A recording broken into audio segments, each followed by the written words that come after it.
do you say when there are no words? Feel a song that's never been heard. How do you know when you hear the call?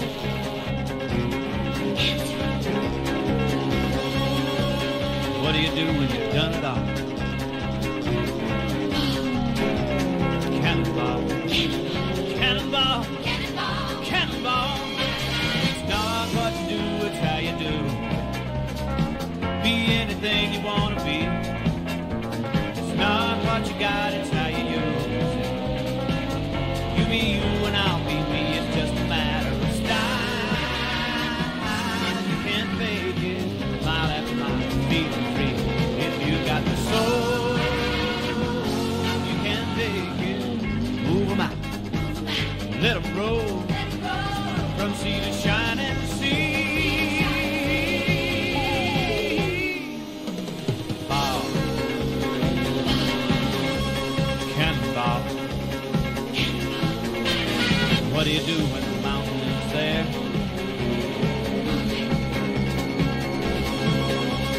How do you answer the challenging day?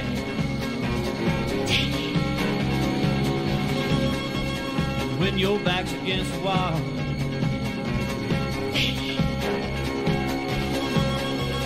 what do you do when you've done it all? Cannonball, cannonball, cannonball, cannonball. It's not what you do, it's how you do. Be anything you want to be.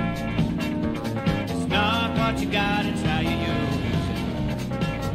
You be you and I'll be me, it's just a matter of style. You can't fake it, mile after mile, feeling free. If you got the soul, you can't fake it. Move them out, let them roll, from sea to shining sea. Ball, cannonball. Hey, now cannonball,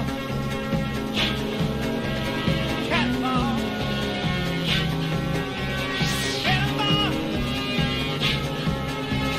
cannonball, cannonball.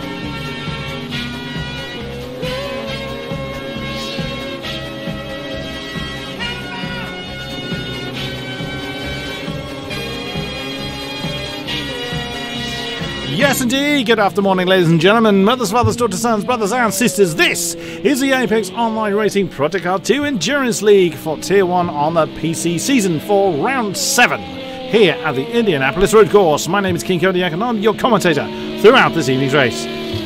We have got 19 drivers. We did have 20 earlier on, but someone has had a connection problem already, it seems. So, what are we going to face? Well, it's a pretty short lap. You see, with Lucas getting a 109.4 straight away at the top of the field. Warm tyre currently second in the Toyota, 110.3, leading the LMP 1s, of which we have got 7, I believe, with us. Welcome to those joining me in the chat. Welcome to you. What else have we got? We have only got 3 LMP2s. Unfortunately, our LMP2 field is a little bit diminished. Zenny leading the way with those 115 at 102. With our GTEs, we have 7 of those. Oh, beg your pardon, we have 9 LMP1s. 2 of them have yet to set a time. Indeed, Stevie. That's unfortunately true.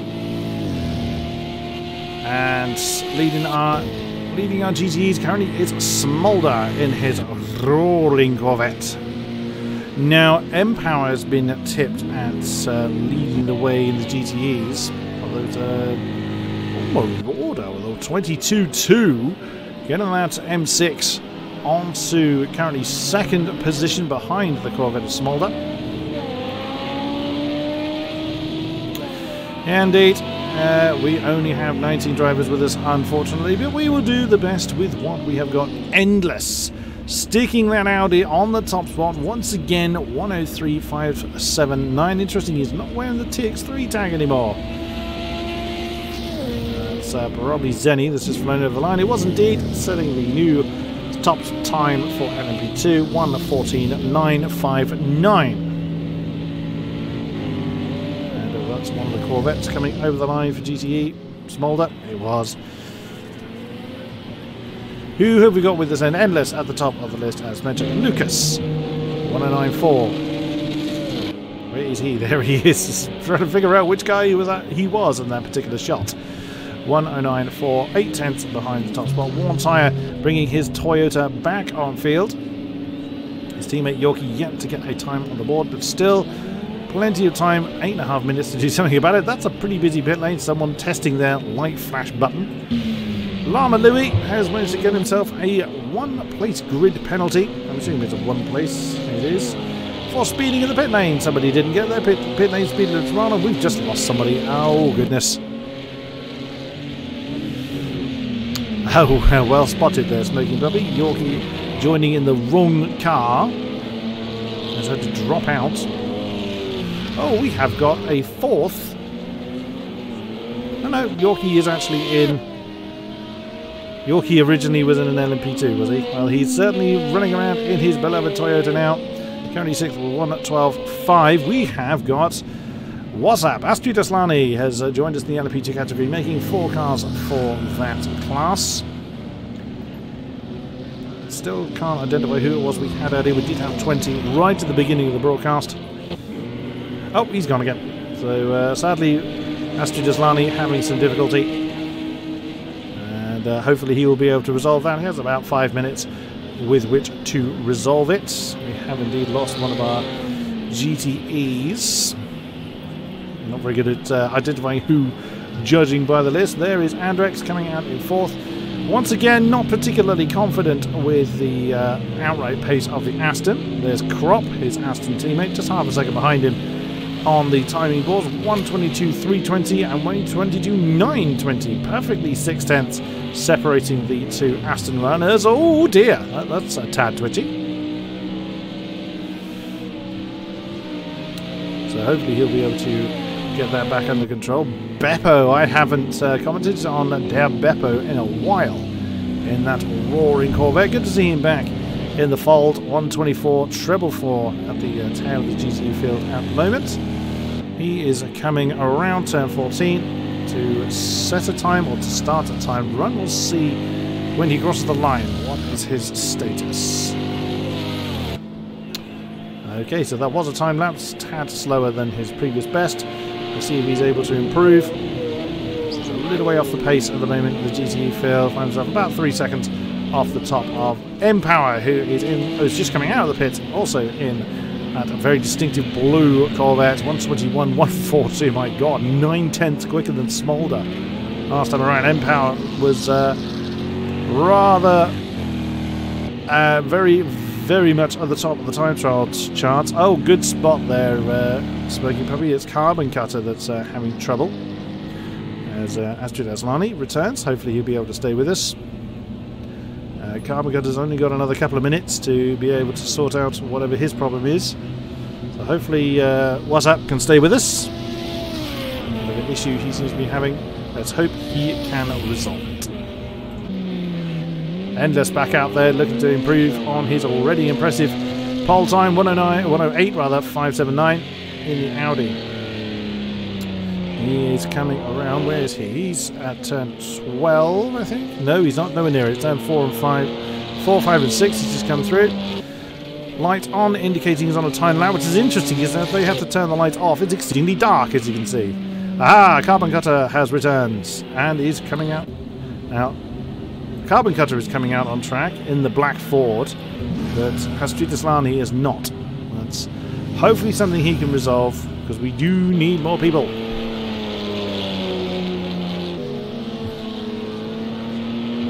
So if we ride on board with Endless, of course he's got his lights off, and that's what he has to face. He kind of has to hope that there's an apex there when he turns into it.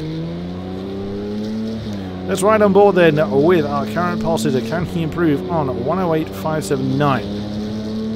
Bang! It deploys that monstrous curve that the LMP1H cars have. He's hit the top of the limit very, very quickly, catching up to one of the Astons. N2, turn 1. So he's Doesn't really get a chance to sweep over to the right-hand side to get that turn in for 2. A long sweeping 3. And down a couple of gears for 4. It's either Crop or Andrex directly ahead. Oh, he's caught him in a really awkward time through that particular chicane. Through 5 and 6, then onto the straight, down to 7. And he's giving it a wiggle. That wasn't really anyone's fault. That was just the way it was. Now, was that Crop or was that Andrex? It was Andrex, but Andrex had nowhere to go. He could not... You're not required to jump onto the grass to get out of the way of someone. There is Carbon Cutter. There is just about enough light to... oh, that's a cone. There he goes, now getting his lights on to indicate he's on a time lap. And Astrid Aslani is underway. Hoorah, we finally have a 4th LMP2. So 9 LMP1Hs, 7 GTEs and 4 LMP2s in tonight's race. See if he's able to improve. Lucas then now in 2nd. So there's an Audi 1-2, Toyota 3-4. There's Yorkie, who was in 2nd. He's now demoted that 109.3. He's coming through 5 and 6. So he's pretty much at the point that Endless binned the lap. So let's continue the time lap then. Or the onboard lap with Yorkie. Now he's backed off as well. There's an unusual commentator curse. He's probably just making sure he has enough space. If you look at the map, the next car down the road is quite a few turns ahead. So he's just making sure he has enough time without tripping over somebody, as Endless did. The long turn 11 just goes onto the banking, then onto the brakes. Now that part there does catch people out there. And kind of, you know, if you go into normal Indy mode, so to speak, you can just fly through the cones. It invalidates your lap, doesn't do you any good. Right, let's try this again. Let us see what the mighty Yorkie can do. Can he improve? 109.341, 500ths of a second ahead of his teammate Warm Tyres. A very consistent pace between our Toyota pair. Through 1, into 2. Now Yorkie was very tight to the apex of 1 to give himself a decent exit through 2. Now into 4. Oh, the tail gets a little bit loose there. Right over the curves for 5 and 6. You can do that pretty much flat to get the speedo on. Flash of the lights to indicate that he's on a timed lap, and that's... Oh, that's... I think that might have been Colonel McCoy. It was. Colonel McCoy was exceedingly slow to get out of Yorkie's way. Yorkie's still up on his time though, but I would almost certainly have lost time as a result of Colonel McCoy not getting out of the way. But this time, oh, could still get Yorkie 2nd if he manages to keep hold of that 2 tenths increase. But depending on what his curve status is, he might have... He's got enough fuel for another lap. Oh, he found 6 tenths, gets him up to 2nd, 108.7. Just 1 and a bit tenths behind Endless. And yep, that's Yorkie's day done. He's got nothing left to find. Endless coming out for a practice run. He's not going to make it to the end unless he's actually on his time lap already, which is certainly possible. He left the pit early enough. It's one of the Astons getting out of the way. Wow, that Audi looks quick. He's not going to... Well, he might beat the flag, actually. Well, he's determined. Very, very determined. A little bit tight to beat the flag, but he'll do it. Endless then. Crosses the line to start his final time lap of the night. And there we go, that's how tight it was. I'm not sure that Aston behind him managed to beat the flag. But, keep an eye for any changes going on in our respective classes. Our pole sitters are, well, our class leaders are Endless, Zenny and Empower. Oh, and Endless is up. Not even a tenth. Half a tenth or so gets past the yellow Corvette. That's Smolder. And that's Andrex. Oh, that's, yeah, that collected Endless, unfortunately. That was just plain unlucky. Absolutely unlucky. Andrex pushing hard to try and improve on his 4th and just rolls backwards into the wall. So he was down no higher than 4th in class. Now 122.320. Who's still out there? Mama Louie is cruising at that particular moment. Nunu, as is he. He will start 6th, 110.8. Spudbusters cross the line. 112.9. He will start in 8th. May the pace be with you. Like it, Fael. Like it. Crop is pressing on. He's coming through that last turn. Can he improve? 122.401 in the second Aston. Answer is... I don't know. Is the honest answer? Because he was the last man to cross the line. And he... So Endless leads the way with Yorkie 2, Lucas 3, Warmtie 4, Lama Louie with that penalty 5th, Nunu 6th, Garky 7. Oh, it was Garky, as I've been reminded. Spudbuster 8 and Brazantic 9. Didn't really see Brazantic do his run. Zenny, Colonel McCoy, and Joey are our 3 LMP2s. 4 LMP2s because, of course, Astrid didn't settle time. Empower 1, Smolder 2, Marauder 3, Andrex 4. Crop didn't improve with that run in 5th. Carbon Cutter 6th, and Beppo rounds out our GTE field. So he did close in on the certainly on the tail of Carbon Cutter. He was a little way off to start with, but he now was able to close in pace-wise to the back of the field. We have lost one already, unfortunately, and it's actually one of our LMP2s. Oh, we've lost Zenny. Oh my, we've lost Zenny, our LMP2 leader. Has dropped from the session and will not be able to resume because we are now in the race session.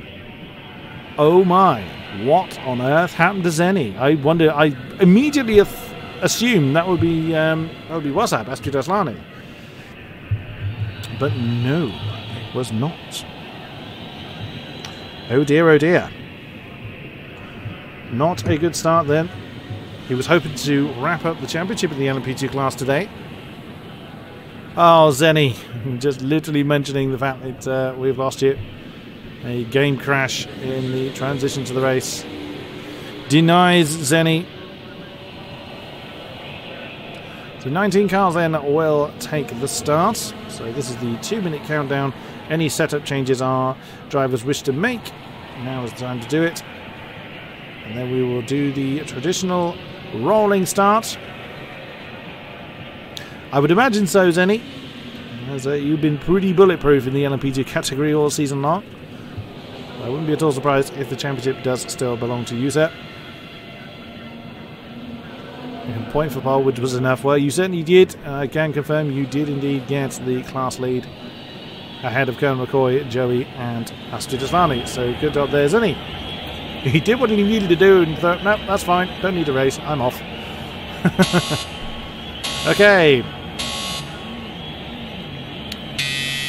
In standard rolling start fashion, no one moves off the initial lights, and Endless is going to lead the field away as he is our pole sitter at the front of the field. He will lead everybody around the track at 80 miles an hour, 120 kilometers an hour there or thereabouts, until they get around about turn 10 or thereabouts. And then the 2x2 line will be reformed. The speed is dropped to 50 miles an hour, 80 kilometers an hour. To which the start of the race will be signified with Endless when he gets back round to the start-finish line with everybody in 2x2 formation. Now the LMP1s are sprinting away from the LMP2s and the GTEs just to spread the field out a little bit, because the 3 classes will separate on the road. Bring up the map, you can see there is a distinct gap between LMP1, LMP2 and GTE. And it's now weaving through turn 10 and 11. 2 hours including our formation.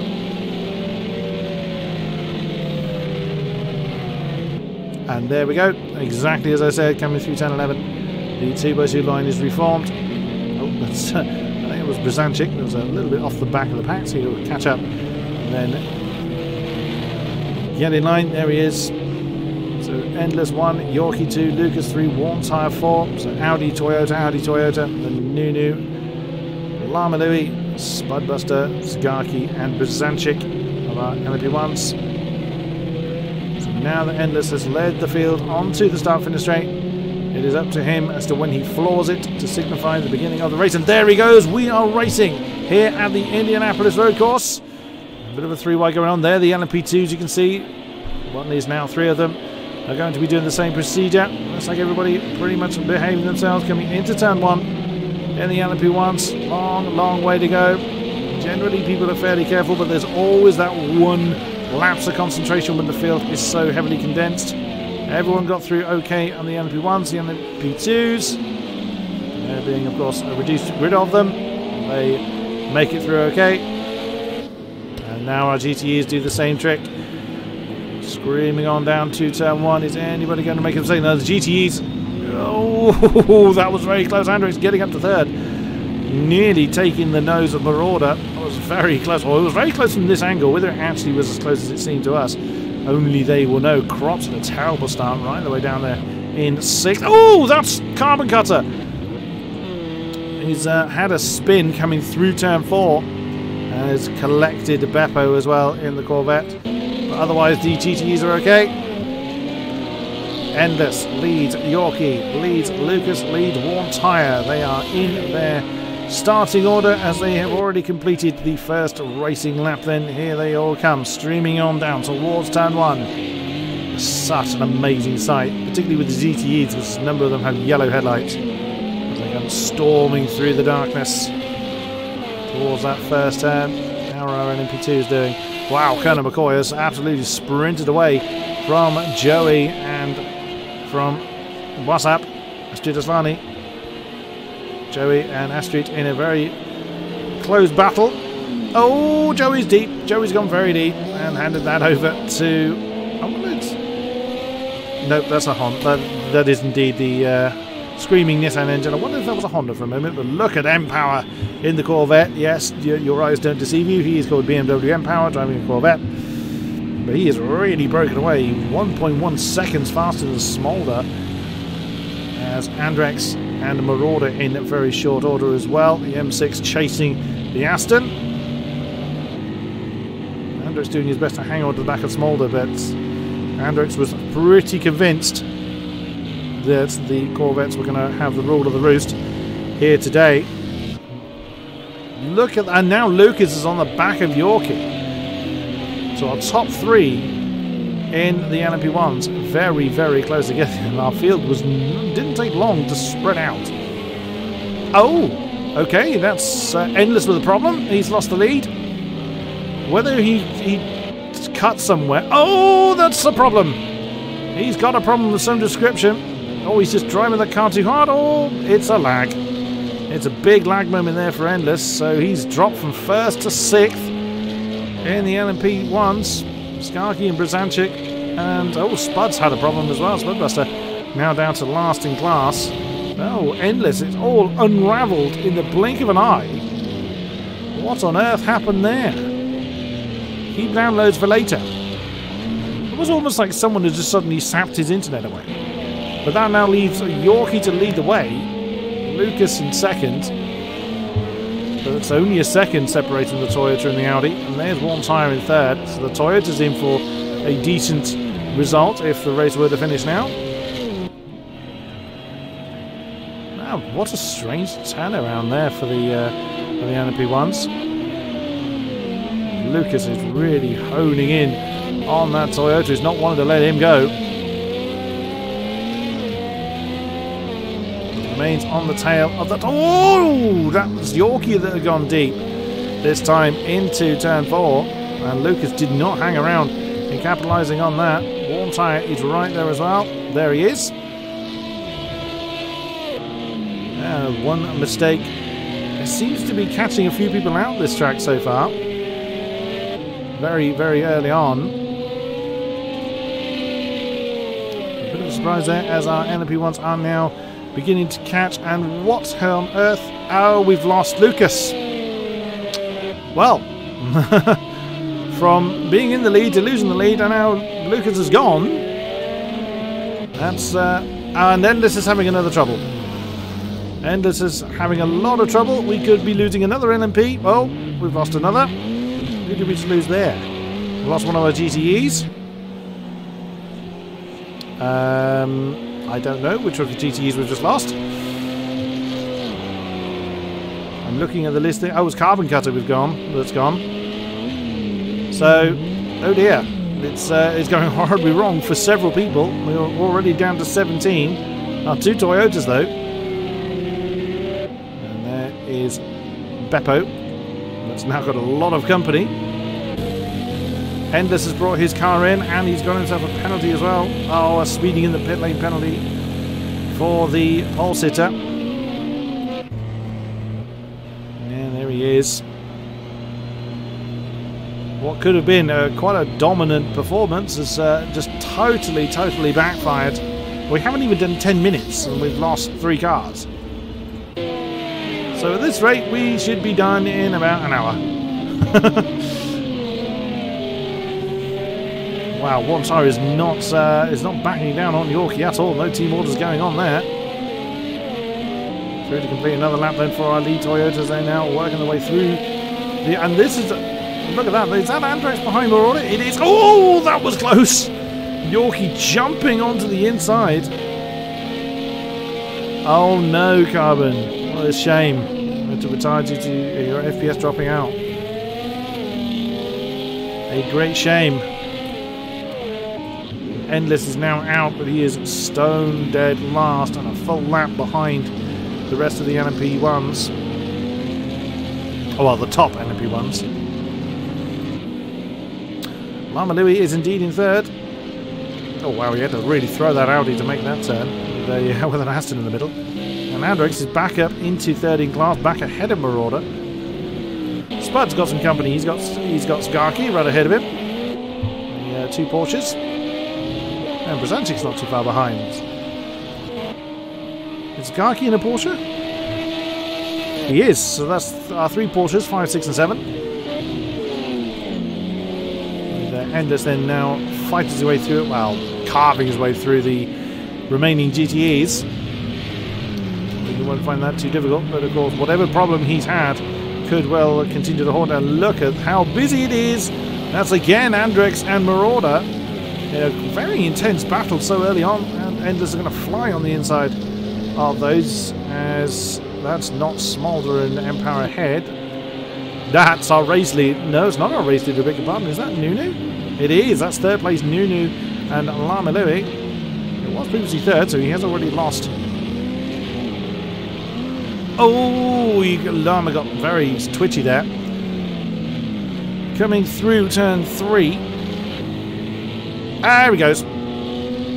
Several people we've seen with that kind of... That's exactly what Endless did very early on. Well.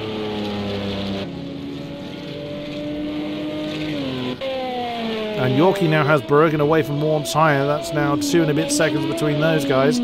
So bearing in mind the Warm Tyre was just 2 tenths behind his teammate early on. I would imagine that's probably a mistake of some description that's caused that. 3 Porsches are still fairly close together, particularly Skarky and Spudbuster. Spud now ahead of Skarky. That is for 5th, or battle for 5th position. Oh, you saw Skarky had to think about it. Even though we may have a light grid, that doesn't mean the battling is going to be any less intense. I think that's Crop. Yeah, that is, because Andrex... There's a Crop actually slowed down there and stuck really heavily to the inside line. You can do that. And there goes Andrex again on Marauder. Actually, let's watch from Skarky, because this could get very interesting as he dives on the inside of turn 1 to get that position from Spud. And now he's right behind the battling Aston and M6 of Andrex and Marauder, as the rest of our field literally has spread out. And there he goes, as Andrex either jumping out of the way or just kind of getting that sequence of corners a little bit wrong. And through goes Skarky. Spud in very, very short succession right with him. Oh, Andrex has lost time. Crop is now closing in on Andrex. That just lost a little bit of time, nothing too much. Oh, that would be Brzanczyk right behind the Aston. How is Endless doing? He's still behind Nunu. Nunu now up to third. In the Audi, oh, very, very twitchy. The Audi seem to be very, very loose. But continues nonetheless. Endless on the biggest recovery drive of his life. We'll see how he does. He did a 1:10.2, is the fastest car on track by a mile. One tyre closing back in on... that's Astrid Aslani. Oh, and one tyre's gone too deep. Now Astrid would be allowed to overtake again, but it's fairly pointless because the power difference between the LMP1 and 2s would just simply mean that one tyre would fly past him again. And he's precisely what he did, but of course that one mistake there cost one tyre a full second on Yorkie there. Because Yorkie hasn't had a good run through the back markers. He did a 1:13.1, 1:12.7 for one tyre. Where's Nunu? He's just coming over the line. Well, came over the line with a 1:11.7. There is Endless behind him with a 1:12 dead. But even though Endless has had that early problem, he's had to come into the pits. That does not at all mean that his day is done. He just has to, you know, just keep pounding out the laps. So we've seen several people have several different types of issues, either connection related or a mistake.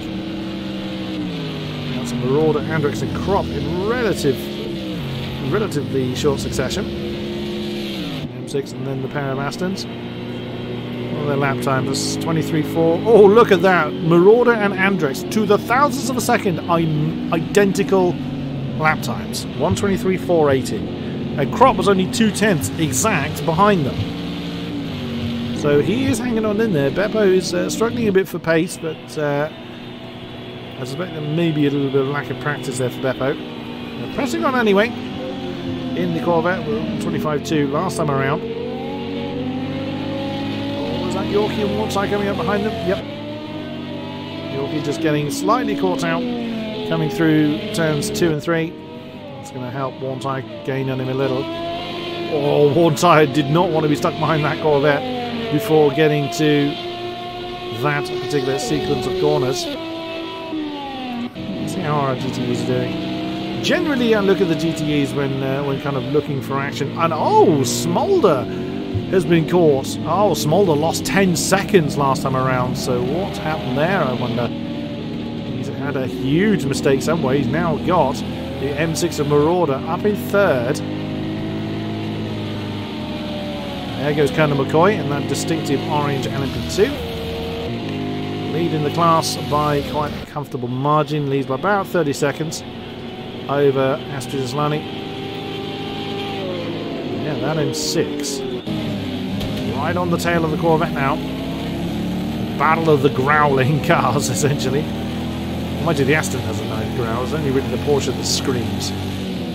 Or the Ferrari, I guess, but we don't have any Ferraris on our field today.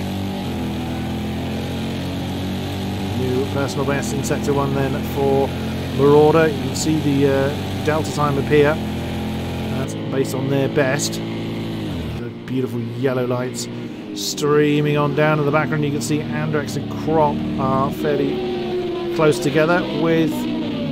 That's our leading pair of Toyo just coming through again. Yeah, this is what it looks like from them. They're coming through the field. Oh, Wartire getting very out of shape through 9 and 10. Or certainly 8 and 9. That's the battle for second. Smolder and Marauder. It's already ahead. Now, it's not up to the GTEs. It's not up to the slower class to jump out of the way of the quick class. Again, for those that aren't entirely familiar with how the multi-class endurance races are run here at AOR, it is up to the faster class to work their way past the slower ones. So therefore, when the slower class are coming up to be lapped, they just need to hold their line and not so much mind their own business, but don't jump out of the way. What the faster class needs is a predictable line that the GTEs are going to take. So if they jump out of the way, that's exactly what creates an element of unpredictability for the faster class. Marauder coming through at turn 3 into 4. Into 5 and 6 on the straight. Lovely run then from the Corvette. It should give Smolder enough breathing room to not have to worry too much about Marauder. Only 2 battles going on at the moment. And that's one up front, Walkie? I'm now mixed up Yorkie and Warm Tyre. Walk Tyre now. And it's the only one with that penalty for unfortunately speeding in the pit lane. Our LMP2 is very, very much spread out. And just having a look at the timings, Colonel McCoy leads Astrid Aslani by 28 seconds, if my maths doesn't fail me. Joey behind Astrid Aslani by a further 17 seconds. Which, as we've already seen, can completely change in the blink of an eye. Over the line then. Oh wow, look at that, that's Nunu coming through, I think. That's not Lama Lou behind, that's actually Endless. Whoa! Okay. I didn't expect that. I don't think anybody rather expected that. That was very much a big move there from Endless to jump past those GTEs. But also to unlap himself from Nunu, which of course he's allowed to do, but as long as he does not impede the car he's unlapped himself from.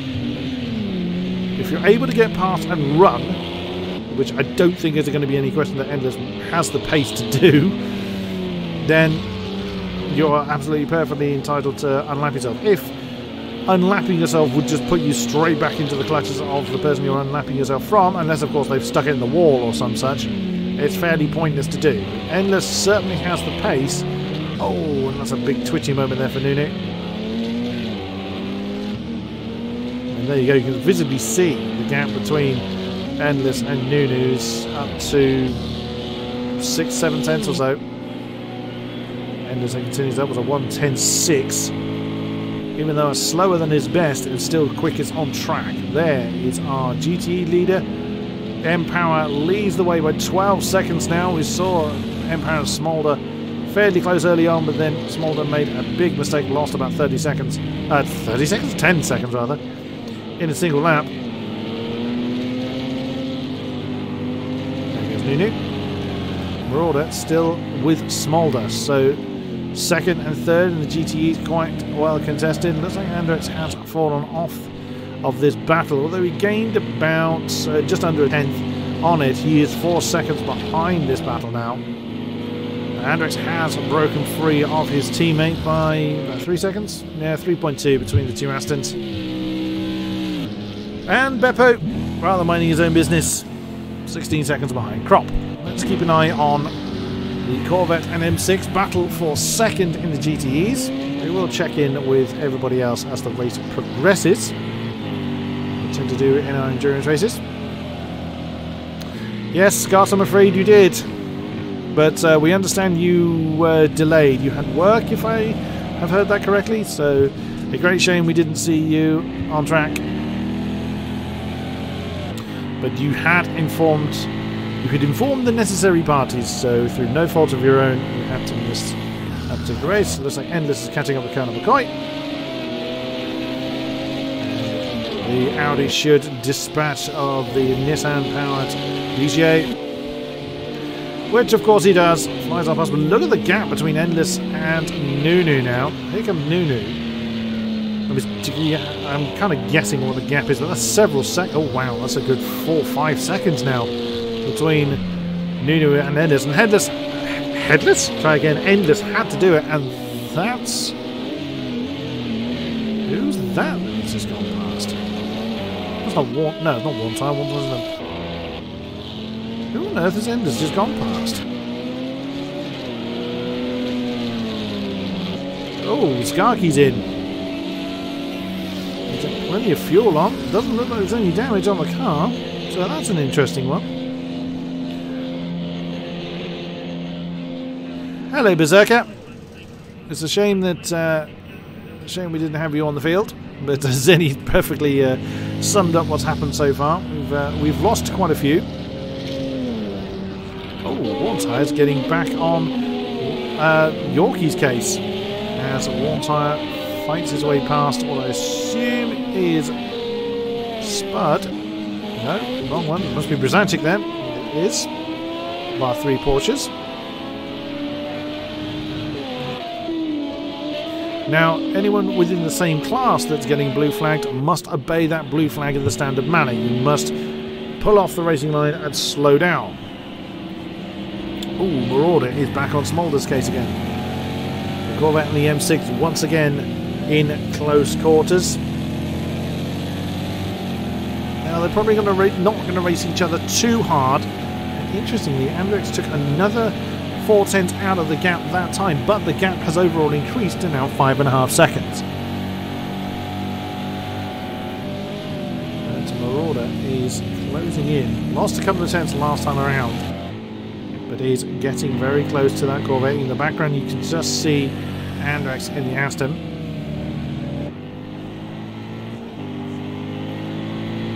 So they won't battle each other too hard too soon. They don't want to make themselves, give themselves a problem, throw themselves into the dust by pushing too hard too quickly. They have got over an hour and a half to go.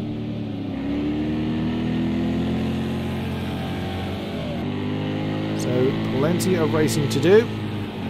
As our field will spread out, we will be kind of looking at how well our competitors are getting through the field as Wartime jumps on the inside of one of the Astons. As Skarky is making his way back through the LMP2s after his unusually early pit stop, I feel.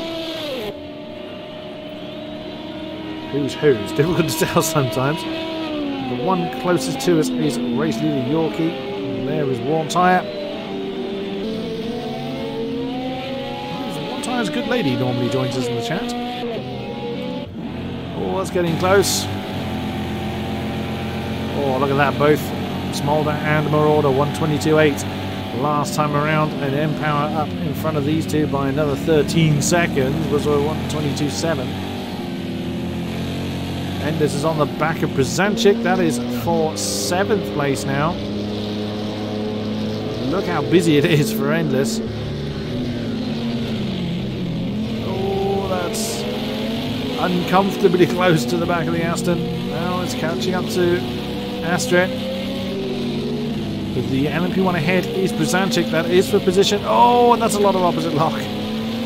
Rather what threw Endless off into the dust before. He's a minute 12 behind race leader Yorkie, which is still a lap down at the moment, but he is pressing on. He's still the fastest man out there. And there we go, just absolutely blast past Brzanczyk like he stood still. Brzanczyk probably didn't fight that one, didn't particularly need to really, as Brzanczyk has actually lost a good few seconds, a 1:16 for Brzanczyk that time. Such is the nature of multi-class racing. Who's Enders catching up to now? That'll be Andrex, the second of the Astons. He'll jump past him fairly easily, I would have thought. There he goes. And that's why the onus is on the faster class to make their way past the slower one, because the faster class has a considerably more downforce. And the LMP2s and LMP1s can outgrip the GTEs by miles, and the LMP1s can outgrip the LMP2 by a significant amount. So it's easier for the LMP1s, or the faster class, to plan their way past the slower ones, if the slower ones leave their path quite predictable. If they're committing to the pass and suddenly the slower class jumps into their way, which we've seen happen many, many times, that will end the charge of the faster car as Enders and jumps past what I assume then is Skarky. Yep, it wasn't Spudbuster as I thought it might have been. He's 1.5 seconds between Spud and Endless now. There is that M6 Corvette battle for second in the GTEs. M-Power getting another 4/10 to himself on top of Smolder.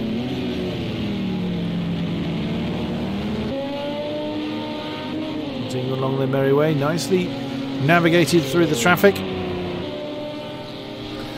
As we enter what could be a fairly long tactical phase.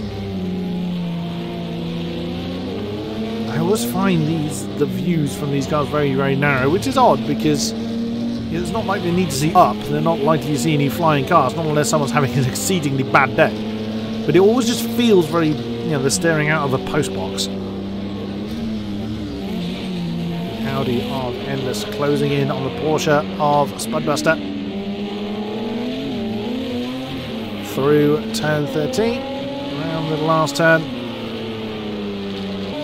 It was there that Endless dispatched quite comprehensively of Brezantic, who's now 9 seconds behind this pair. So Brezantic is struggling a bit, maybe being caught out in traffic. But Endless is a man on a mission, although a 1:10.4 from Yorkie up front is solidifying his lead. And Endless rather going to jump on the inside of the Porsche of Spudbuster, whether Spud intentionally left the door open or whether he was a little bit too wide coming through those early turns. Endless didn't hang around and flew past, but he's got 37 seconds to close down to Lama Louie. Bear in mind, Lama Louie had that one place penalty. Oh, Endless has pushed too hard. Gone off the road at turn 7. And there he is. Oh, and Spud has also made a mistake, so he's left the door open again. And Endless retakes that 5th place from the Porsche.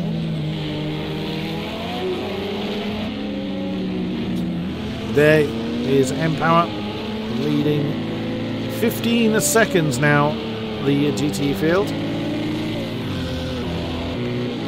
Oh, I do love that Corvette roar, and I've no bones about admitting that. And now, M-Power, whilst he did jump off the racing line, he made his intended move very, very obvious by staying hard over to the inside line with a wide track then to return to the racing line. So anyone coming past him would have very clearly seen in advance what he was planning to do. So Endless now with some clear air, a lot of clear air, can now get the hammer down to do something about that gap ahead of him to Lama Louie. Yorkie leads by over 9.5 seconds now to his teammate Warntire. The two Toyotas running 1 and 2 after the troubles of our Audis. We lost Lucas. We lost Zenny.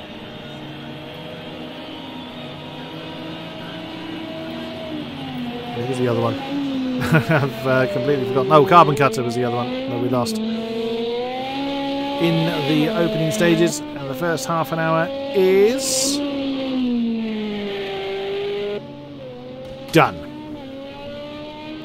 90 more minutes remain for our competitors to do the best they can. Yorkie is absolutely flying. He's leaving nothing to chance, interestingly. He doesn't want to just rely on the time. Again, which when you haven't got anybody around you, when you just, you and the clock, particularly in an endurance setting like this, that can actually be more difficult. When you've got someone near you, you have essentially a rolling guide on how, where you should be and how you should be doing, whereas there's no one near you. You're just basically relying on your own wits. You've got your own timings, of course. But it's very easy to kind of lull yourself into a false sense of security. Another 1:10 for Yorkie, 1:10.9 this time. A 1:10.1 for Endless last time. Good God, that is incredibly quick. Oh, what might have been. He's still a lap down from the leader, still 35 seconds behind, or 34 seconds behind Lama Louie. What's the time there? 1:11.6. My good lady is giving me a sandwich. Now, ironically, my good lady's distracted me with a sandwich several times before, but I'm not racing. Oh, wonderful. I've got crisps, I've got a sandwich, and I've got and a toffee apple? I haven't seen a toffee apple since I was a kid. I know. Ben's still downstairs. I know. Yeah. My good lady's looking after me well. I haven't seen... Well, they're called candy apples in America, but same thing. I haven't seen these since I was a kid.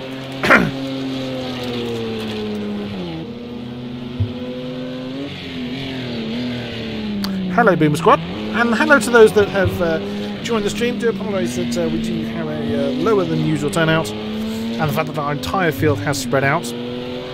But I will do my best to keep you entertained for the remaining hour and a half. We have got 110-3 from Yorkie last time. I'm keeping a very keen eye on two cars in particular. As you can see from the graphics there, no one is in immediate battle. So we'll give it a summary for anyone joining us a little bit late. We started with 20. Sadly, our lead LMP2 competitor Zenny, his game decided he didn't want to play anymore when changing over to the race. We lost Lucas from the front of the LMP1s. And Carbon Cutter sadly had frame rate problems, so bowed out gracefully. Endless had what seemed to be some kind of technical issue early on, was leading the race quite comfortably, and then found himself last in class and then pitted for a very long time.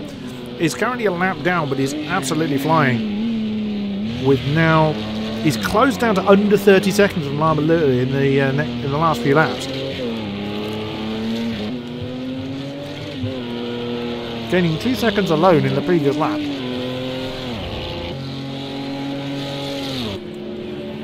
.11.5 this time. Oh, now something's happened up front. That's what's happened. Yorkie's had a problem. He's lost 6 seconds in this lap and he's near the beginning of it. That gap has halved between himself and his teammate. So he's been caught out somewhere in the traffic. And one tyre in second position. 23 seconds clear of Nunu. Has closed in a big chunk. He was really pushing his teammate early on, but finds now 6 seconds between the pair of them.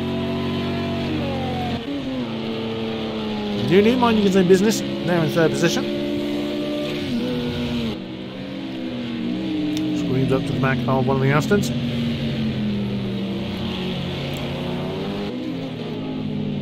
Oh, well, that's a very unlucky place to catch a slower car, but Nunu opting for the much safer option just to follow the Aston through the twisty bits of turn 7 through to 10. He could have risked an outside manoeuvre, but there's no point. There's too much race left, essentially. Oops, Nunu getting a little twitchy there. You know, if he was near the end of the race, maybe, but with so much race left, there's no point making silly mistakes. And look at the lap time there from Yorkie, 1:17.6. So just highlights how bad that lap went for him. Lama Louie in fourth place. 1:11.8, decent lap last time. 18 seconds behind Nunu, but has got Endless. Oh, Endless has lost a little bit of time. Has lost 7 seconds. So again, he's made a mistake somewhere or been caught out. We've seen a few times where Endless is just pushing so hard, and he's made a few mistakes in that sector 1 several times in this race. So he's trying his best to make his way through the field, but may well be undoing his hard work by pushing too hard.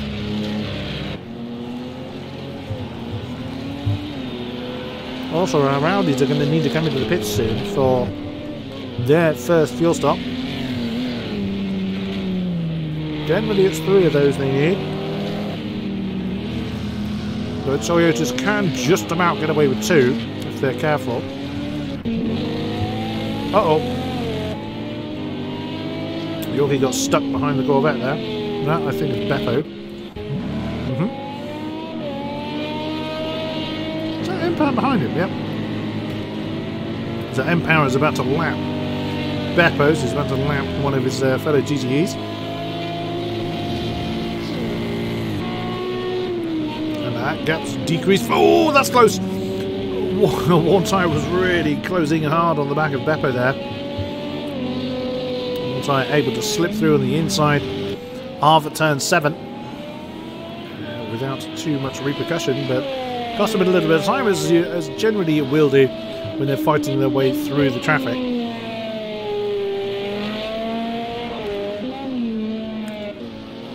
18.7 for Endless. He's already lost 2 seconds on this lap as well. Well, he is down 2 seconds. That could be traffic as well. In 6th we have Spudbuster in one of our Porsches.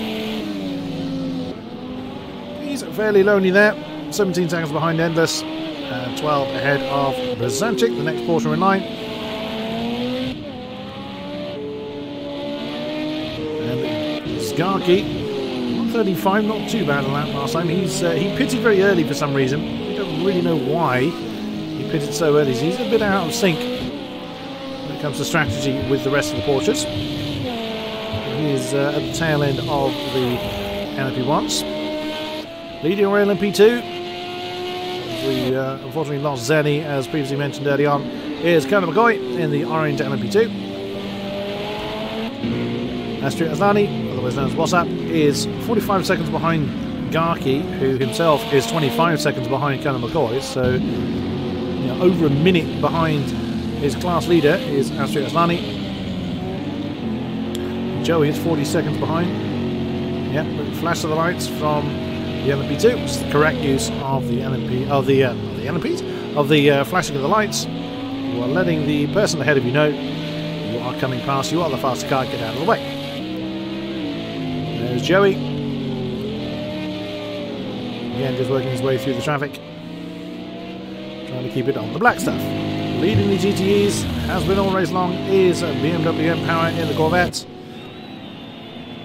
As Astrid just comes past him. Car behind is Beppo, not Smolder. Both those two running the yellow Corvettes. 15.5 seconds thereabouts between Smolder and M-Power. 4.8 between Smolder and Marauder. Marauder in the M6. Andrex in the Aston. There you just see him at the back of the shop. Is 9 seconds down the road. Was really pushing and swapping positions with Marauder early on, but has fallen by the wayside a little bit. Crop is at 22 seconds further down the road in the second Aston. And Beppo, who is kind of matching Crop's pace there or thereabouts, is 22.5 seconds behind him though, but still going in the other yellow Corvette. Back up front, Warn Tyre is beginning to get back into his pace. He's 4/10 faster than Warn Tyre last time around. 3.84 seconds thereabouts separates the two Toyotas. So potential battle there at 1:10.2 by this man. But once again, Endless back on the pace, but he just keeps pushing it too hard. Settle into the rhythm, plenty of time to go. That's alright, less than a tenth behind your best, so he's pushing hard but keeping the pace on the black stuff, which is where it really needs to be. Oh, and there he goes again. He got out of shape coming into turn 7, and once the LMPs start to go a bit beyond straight, they just don't come back. They just completely let go. It was very quickly recovered from Endless, but that's how much time it's cost him. Yet again, the vast majority of that time he's closed in on Lama. He's just basically thrown it away in tyre smoke. This will be a race to forget for Endless, unfortunately. I think it's fair to say. I'm sure he doesn't need particularly reminding of that. He will not thank me for highlighting that, I'm sure. Oh, 111 zeros by both Yorkie and Warn Tyre up front. I'm going to bring up the championship positions. See where we stand with our respective categories. Pretty confident Zenny has already secured the LMP2 championship. So congratulations to you, sir. Where are we standings? Unfortunately, whilst I'm clicking away from the actual game itself, it does stutter a little bit, so I do apologise about that. So Endless is currently 4th in the standings. He's won twice. He won at Fuji and at Silverstone. was second in the opening round at Monza. Would have easily won that had he not just slightly miscalculated his fuel and needed one more lap for the fuel. There's DNF 3 times, unfortunately. I don't think all the... In fact, I'm almost certain they're all connection related. But the top 5 of our NMP1s are only separated by 10 points. Berserker leads away on 39, Lucas on 35, neither are here. One Time is third on 32, Endless is fourth on 31, and Yorkie is fifth on 29. So the LMP1s are going to completely shuffle around. LMP2s, so we only have a few of them. Colonel McCoy looking set to put another win, chalk up another win in the series. Astrid Aslani, who is fourth in the championship, he's taken about 3 races. He DNF'd in Monza, but he's been second in the other 2 races, which were at Daytona, I think. Yeah, Daytona and at Nürburgring. And Joey is in 5th place with a 4th, a 6th, and a 3rd. Looks set to match his best here today. GTE's M-Power, who joined the series at round 5, which was Spa, has won both rounds since then. Has jumped up to 5th position in the GTEs. And looks like he's going to continue his winning ways. Smolder leads the championship at the moment with 2 seconds, a 3rd, a 4th, and 2 5ths. So really great consistency there by Smolder. Marauder is 4th in the championship. So slightly less consistent, but has been on the podium twice and looks set to do so again. Andrex is only 4 points off of Smolder. He didn't finish in Daytona. That could well hurt him because he won the class at Fuji, 2nd at Monza, 3rd at Silverstone, and then 2 4ths. So again, looks to continue the 4th. May the 4th be with you and all that. Crop has only just joined the championship, so has no results as yet, so is at the tail end. And Beppo has was 6th in Fuji and 6th at Spa, who has 14 points to his name and is out in 14th.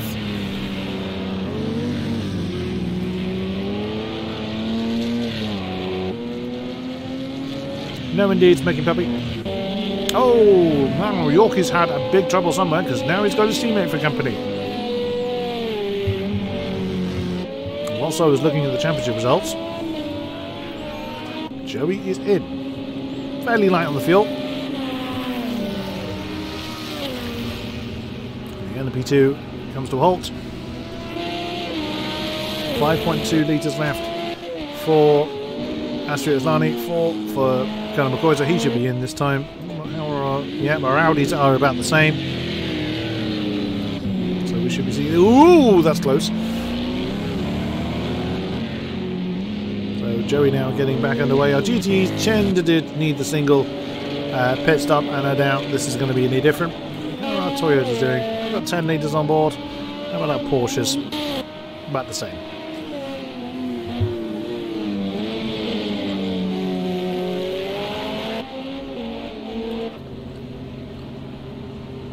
Full tank of fuel for Joey.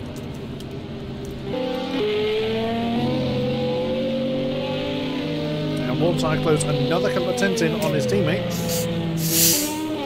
Oh, steady, whichever Aston that is. Don't need to jump off the road.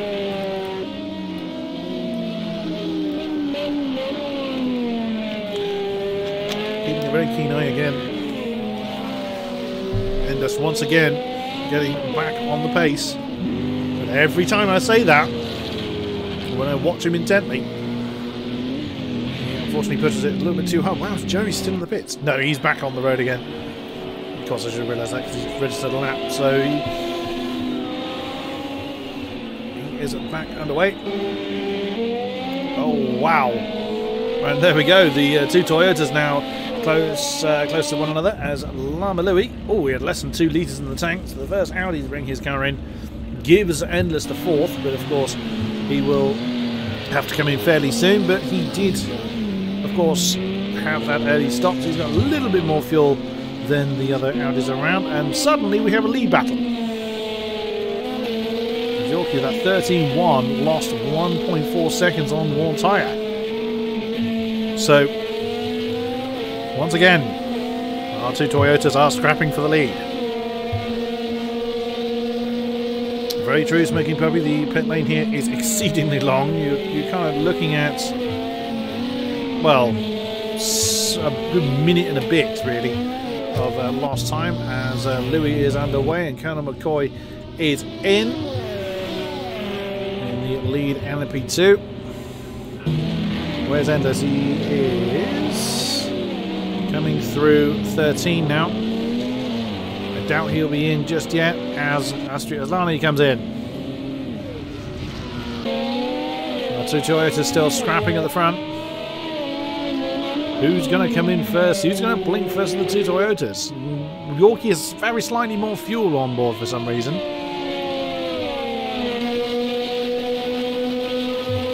And worn tyre 4 cents slower than Yorkie that time.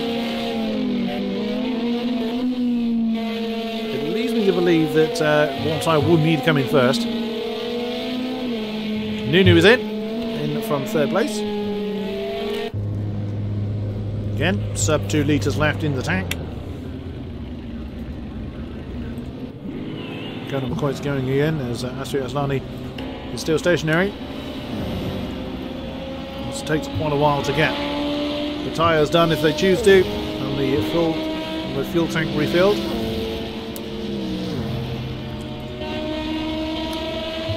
No, Toyota's not coming in yet. It won't be long.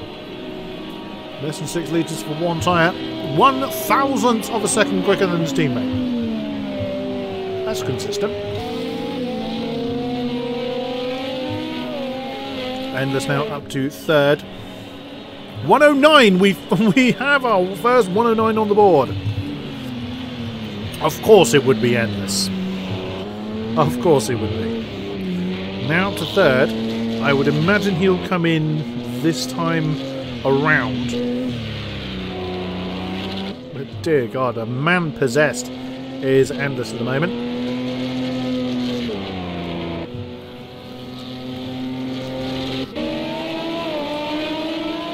He still finds himself a lap behind the leaders. There's only the Toyotas on the lead lap for the LMP1s. That's of course warped very much so because of pit stops, I grant you.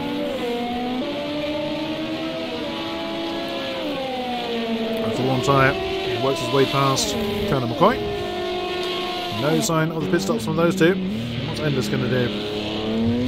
Is he going to risk another lap? Yep, very much so. No, it's not so much a risk. 3 litres will fairly comfortably get you around at full crank. Now these cars can go amazingly far on just ERS power alone. 110.9, so again the fastest car on track. Actually are there at the end of the straight as Endless comes onto the straight. That's where they are in relation to each other physical track position wise. One tyre's lost 9/10 last time and is already over a second down on his best this time.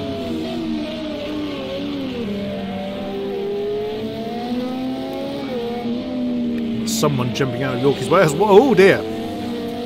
And that was a considerable amount of turning right into a left-hander. The Toyotas go on, but worn tyre's he's going to have to come in this time, surely. That's going to make and Endless continues. Oh my goodness, that's cutting it very fine. Yorkie's not much better. Of course, if they come in at the same time, one of them is going to have to stack. I wonder whether the Toyotas have kind of created a problem for themselves there. Because surely worn tyre is going to come in first. Otherwise, he's going to have to crawl around the lap. There might be a lap in the lead at the moment.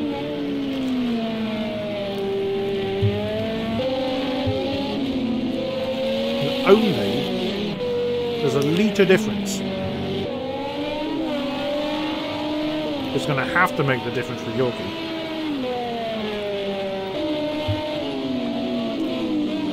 Who's in front of Yorkie?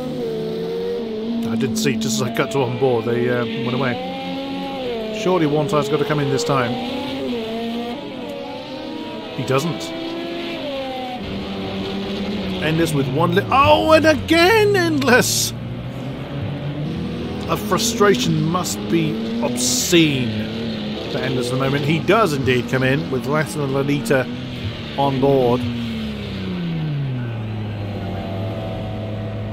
Oh, you make a very good point there, Smoky Puppy. I'm thinking Formula 1 terms, where they'd have to stack. Of course they don't. They don't share pit boxes.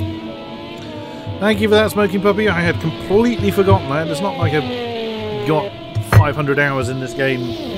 I get most of its commentary, I got you, but I've done enough of this game to know something like that. Whoopsie! Oh, one tyre! That car will not drift. So Endless finally brings that car to rest for his first stop. Well, actually, his second stop, beg your pardon. Where's Nunu, interestingly? Nunu is... Oh!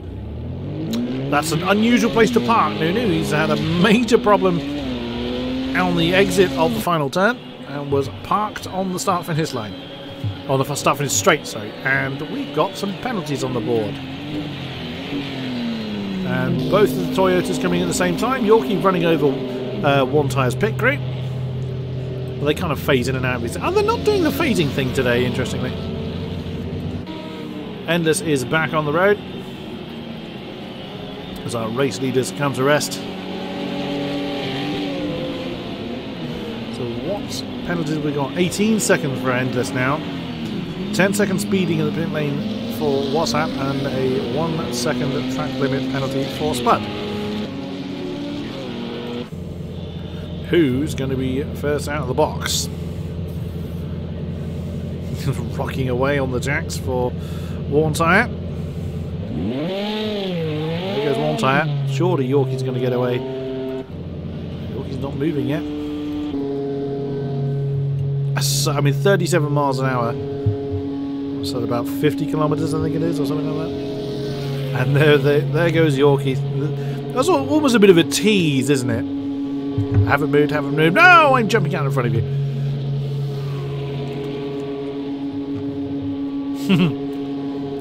Flash of the lights, I'm still here, pal. But here we'll get underway as Llama Louie.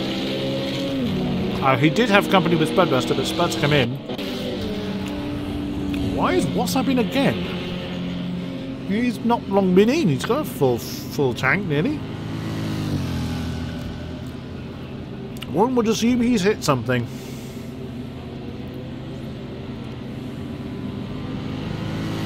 Yeah. A clever tactic by Yorkie to try and slow one tire's pit slop down by running over his pit crew. Rizanchik is in with only a couple of litres left in the tank, and Spud as well. Two Porsches bring their cars in, and Spud on... Oh, Spud's already stationary. I was thinking, why is he coming with 62 litres on board? So Endless then comes out right behind Llama Louie in 5th place. I think Louie's been in, hasn't he? Yeah, Louie's been in. Hello, Austin. Good to see you. One of our incredible American commentators.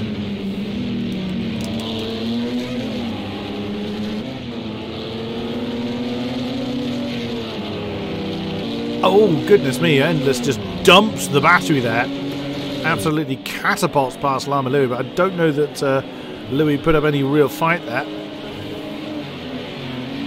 Certainly, we've all been seeing the lap times from Endless. As we are approaching the halfway stage in the race. We have hung on to our 17 runners since our early departees. Yorkie continues to lead the race. That's a fair few LMP1s right in his way. Oh no, there's an LMP2 there, beg your pardon. That'll be Joey. So he's just gone past, who due to WhatsApp's problems is now in second in class. That's one of the Audis that Yorkie is catching up to. Not Endless, is it? No. Endless then easily dispatching of Lama Louie. A little cautious coming through at turn 12.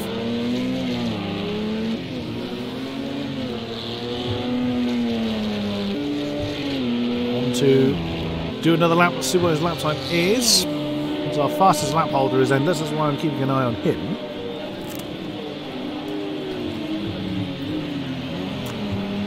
He has less than 10 seconds again to get back on the podium, considering that he's been a lap down all race. He's nearly back in a podium position.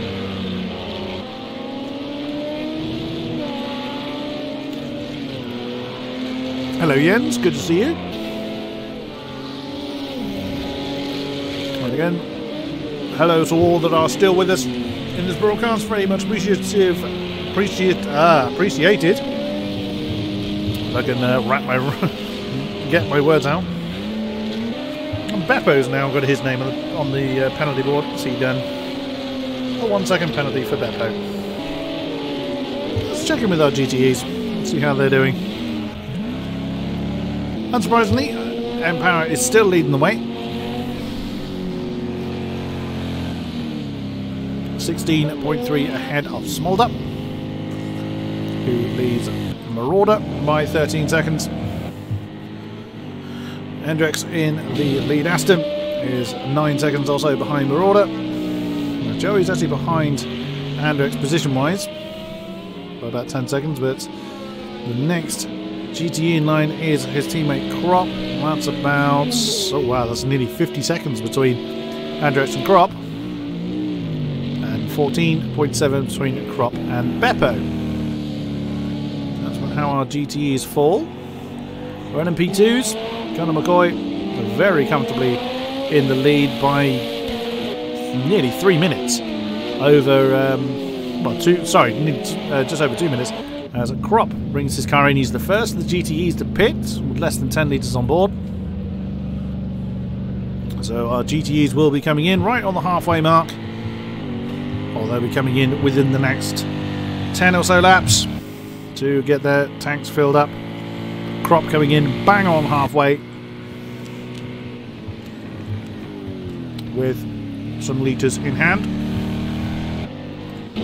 Endless has already closed in. Oh no, Endless has made a mistake and is back behind Lama Louie.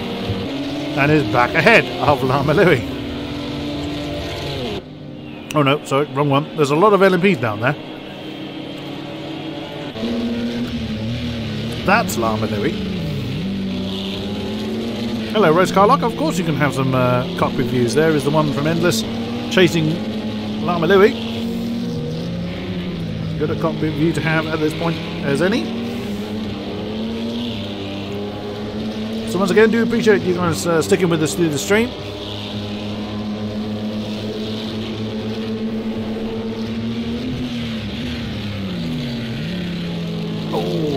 Endless clouted the apex of turn 7. It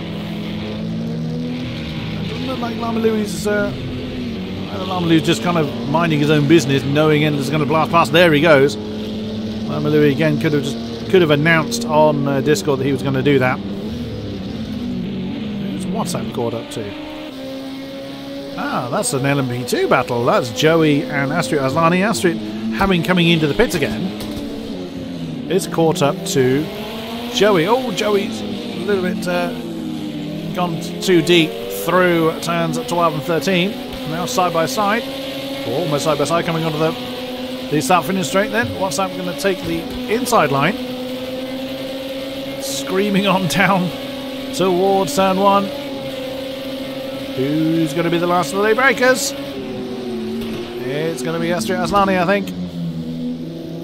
Jumps over the apex of turn 1, and that is back into second position for the red LMP2. Again, Joey knew that one was done. Knew he didn't have an answer to that. And didn't fight it too hard. Respectful driving there from Joey. And on he goes. Louis is back behind Endless. And stuck behind a Corvette for good measure.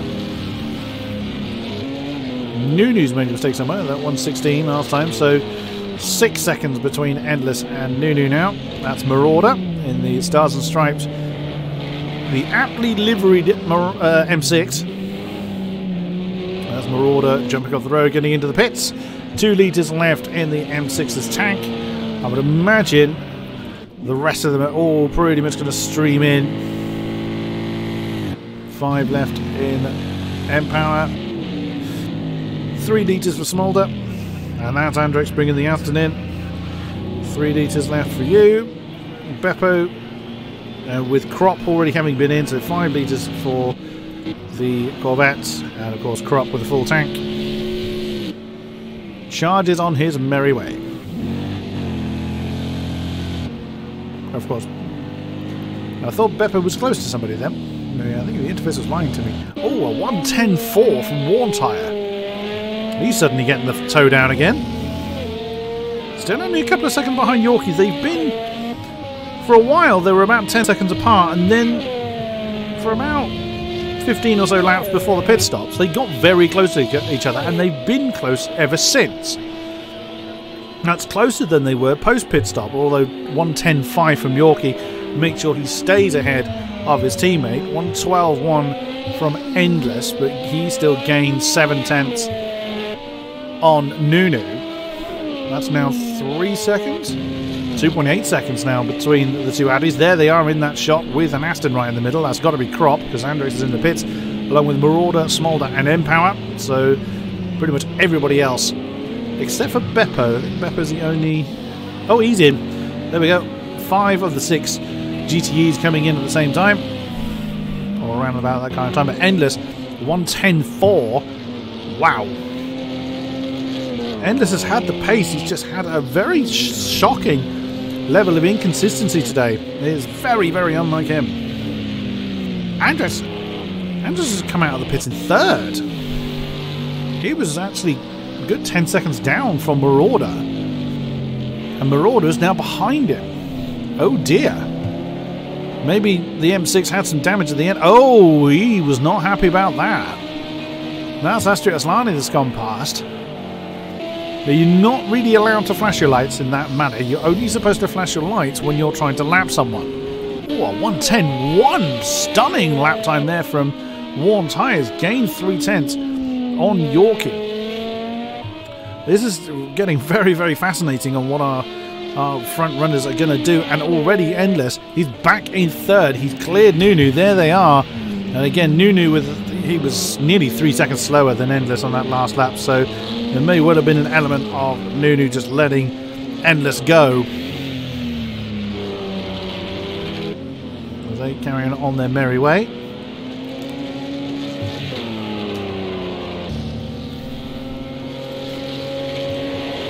.125 behind Yorkie, with less than an hour to go. Oh, that's a lot of curb coming through turn 7.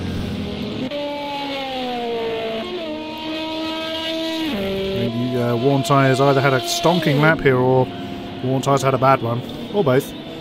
Well, both in the 110s. 110.5 for Yorkie, 110.8 for Worn Tyre.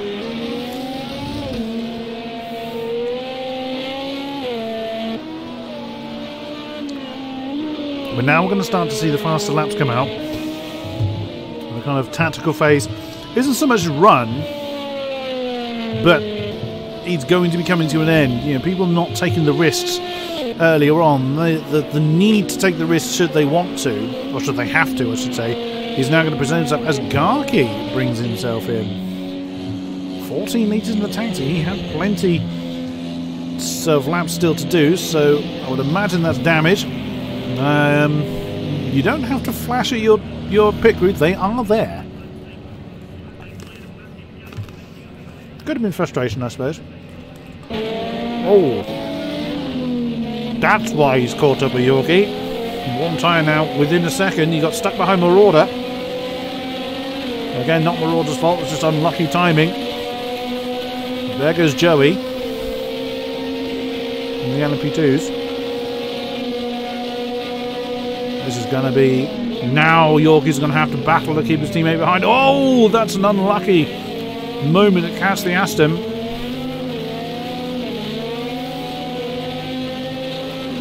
Oh, that's... There might be words said about that. That's very risky.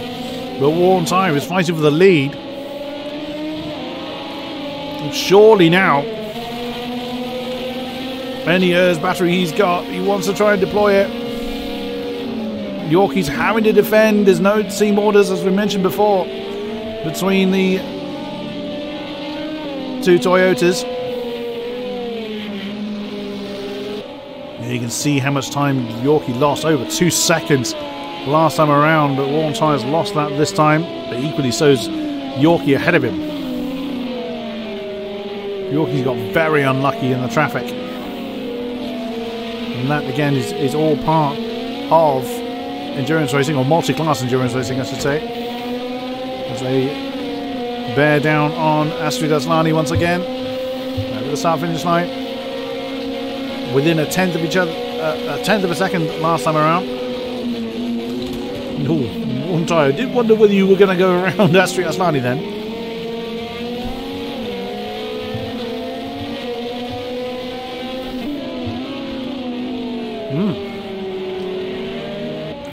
And now I've officially run out of sandwich.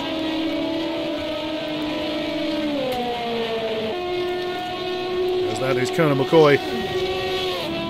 They've just gone past the two leaders. I'm now going to attack my toffee apple. If you've never had a toffee apple, you are missing out. There's an alarming amount of toffee on the stick. But there we go, we will deal with that. And there we go, as I look away for a moment, Worn Tyre now finds himself over 1.5 seconds behind Yorkie. Marauder and Andrex are back in battle again. I suspect the Aston we saw having both leaders box him either side was indeed Andrex as opposed to Crop. Bet you that's Endless. It is 1:10.5 from Endless, but he still has a full minute to close down if he wants to get back into the lead battle. But you can't take it away from Endless. Whilst he's had quite a few spins in this race, he's had incredible pace. And as far as I can see, he's the only man that's gone into the 109s.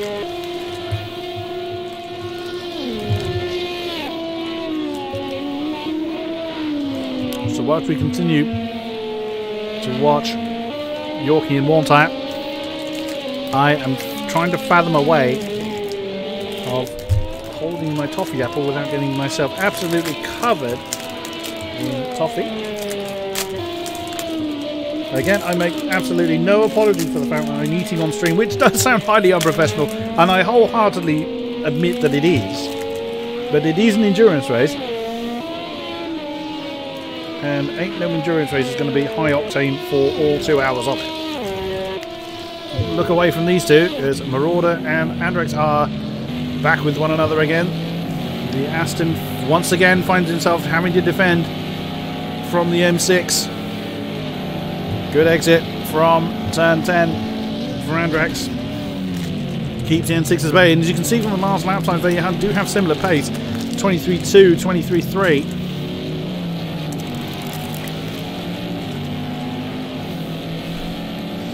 Oh, that is glorious.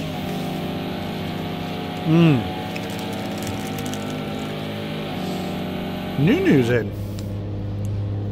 Oh dear. That's a definite problem. 27 litres in.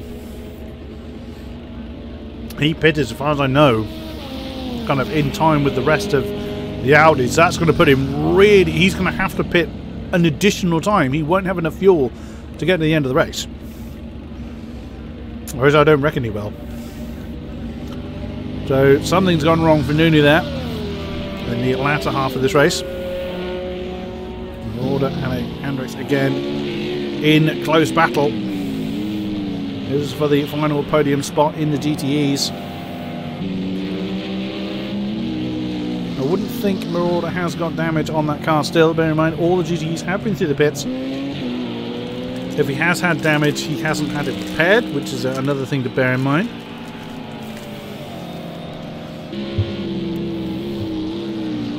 $110.9 from Yorkie up front. 116.7 yet again. Endless having a problem and costing himself time. Oh, wow. He gunned it a little too early out of turn 1. The back really stepped out. 9/10 Marauders just gained. Or gained last time around on Andrex for 122.7. That's M-Power pace there from Andrex in the Aston. So he's giving himself back another half a second. He wants to hang on to that third place. And absolutely fair play. His title rival is Smolder, who's another 18 seconds down the road, so he would have to pretty much hope for Smolder to hit a problem. Unless he can just maintain that you know, mid-22 kind of pace all race long to try and close in that gap to Smolder. There's still another round to go after this one. And Andrex, well, indeed, a lot of our drivers are very, very experienced in various classes. There goes the Porsche. Spud? Nope. Brzezinski? Nope, there's Garkey then. It could only be those three. It was indeed Garkey.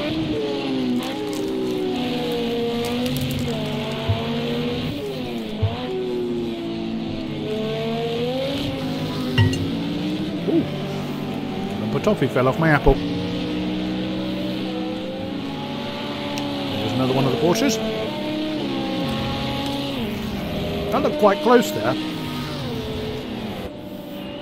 Looks like the Porsche nearly actually hit the in front of the M6.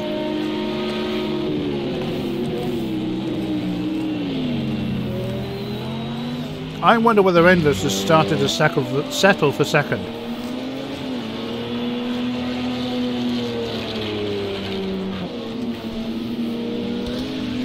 He's 15 seconds ahead of Lama. He's over a lap now from the leaders with 45 minutes to go. Every time he's pushed very hard, he's been blindingly quick, but has ended up, oops, oh, scraping the wall there, but off into the dust. Oh, Marauder's got himself a penalty. As we were talking about Endless, 1 second penalty for Marauder, so nothing he couldn't overcome. Something he would have to, and he's lost a little bit of time on Andrex. Now 1.5 seconds between the Aston and the M6 for that last podium spot. Mind you, there's me saying Endless has backed off. He's still putting in at 110.9. But I believe only our top three have got sub 111. And only Endless has got sub 110.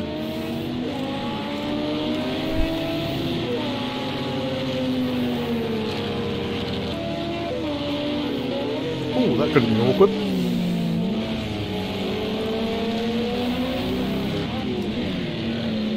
That's a blue flag Porsche there. And that jumped back to the racing line with Endless steaming down on him. Here comes Marauder again. 25.5 last time around. Ouch, he lost 2.3 seconds, but he's still, there's Andrex, so he's still in striking range. So whatever issue befell Marauder last time, Andrex seems to have fallen foul to it this time. 22.6 from M-Power there. He's actually quicker than Joey in the LMP2s. Or was that last lap around? So, less than 45 minutes remain of this particular race. The closest battle we have position-wise is this one. This is for the last podium spot in the GTE class. Worn tyres not too far off his leader, although off his teammate, who is leading the race. That's now 2.5 seconds. Both of them getting a 12, 112.6, 112.5 on the board. Endless is a full lap behind. Where is he? There he is. So what he's done this time. He's still pressing on though. 1 minute I think he's settled for second, and then the next minute he goes and sets a blinder, and there you go, 1:10.2. Or just under 1:10.3. Marauder gained a second on Andrex last time around and is very much with him again. So the battle resumes then between Andrex and Marauder. That's the roar of the Aston and the M6. Lovely, lovely noises.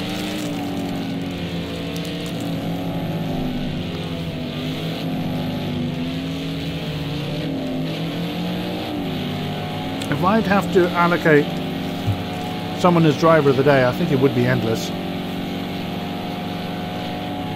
Because whilst Yorkie looks set to take the win, now I've said that, he's going to end up at the wall and he'll hate me for it.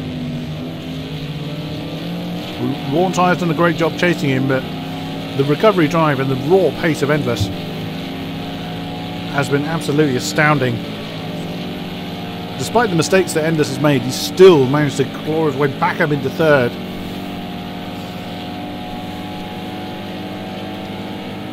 And keeping an eye, whilst we're watching this battle with Marauder and Andrex, oh wow, the tail of that Aston getting very sideways, and again 1:18.1, so Endless once again just losing the time he's gained. Oh, Marauder gained another 3/10 on Andrex. Last time around, is the M6 going to try something at the end of this straight into turn 7? Into the slipstream. There's the other one, that's Crop. Crop is a lap down on these two. Marauder has a look at the inside but doesn't commit to the move. But that does force Andrex into a slightly awkward position. But it's not really fast enough to capitalise on a wide run through 7. Oh, I think Andrex may have hit the gas a little early. Coming out at turn 10. Ah, cameraman. And Marauder has a look at the inside, coming into 12, but just has the door slammed on him by Andrex. There's one of the Audis coming up behind. Marauder under the rear wing of the Aston. Decent run through 14 for the pair of them. There goes the Audi. Surely that is going to be his slipstream move for Andrex, but Andrex had a very good drive and some slipstream help from those ahead. Wow, Marauder had no answer to that in the slightest. Amazing straight line pace by the Aston, but nearly impact between the two. Again, Marauder another 2/10 quicker than Andrex, now catching up to the second Aston of Crop, and again very close. Now, Crop will have to get out of the way, and I suspect he'll do it on this straight. Well, to be fair, he's not holding up his teammate. But unfortunately, they could really catch him in this twisty bit, which is not what either of them will want. And there is Crop. He did indeed jump out of the way before he became a chicane within a chicane, really. And no disrespect meant, but if you're going to catch someone who was a bit slower than you, you don't want to be doing it there. Now back up to turn 12. That's given Andrex a bit more breathing space.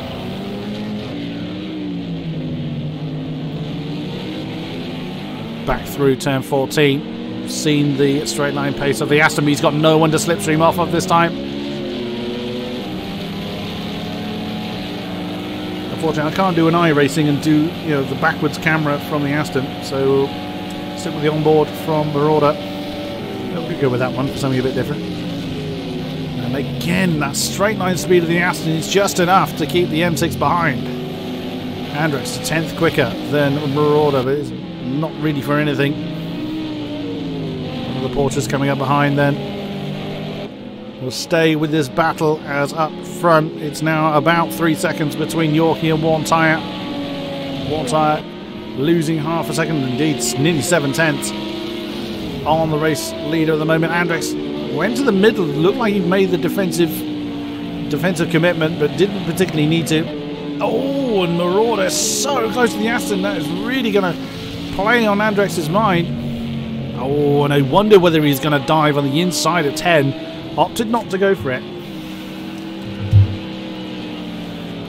continues, piling the pressure. Every point is crucial because all three.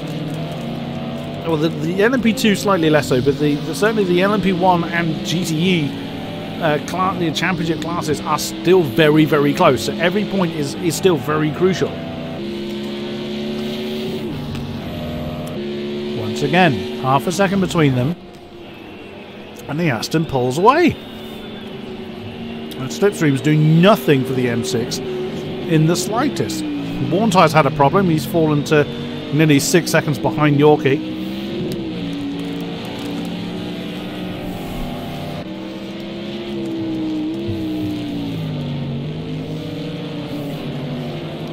I'm sorry for the long pauses, but this toffee apple's delicious. Seriously, people, if you find one in the shop, get one. Unless you don't like toffee. Or apples. Oh, Marauder! Oh! He had a fair run.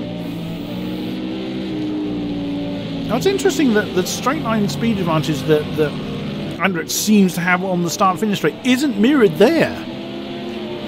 Or Andrex just didn't have a good run through 4, 5 and 6. There goes Conor McCoy. Oh, and Andrex left the door wide open on the inside, but Marauder couldn't quite get the traction where he needed it. Oh, that's a nudge there on Marauder's tail from whichever one of the Audis that was. Wow. One of the Toyotas flying through, with the Audi bouncing off the wall.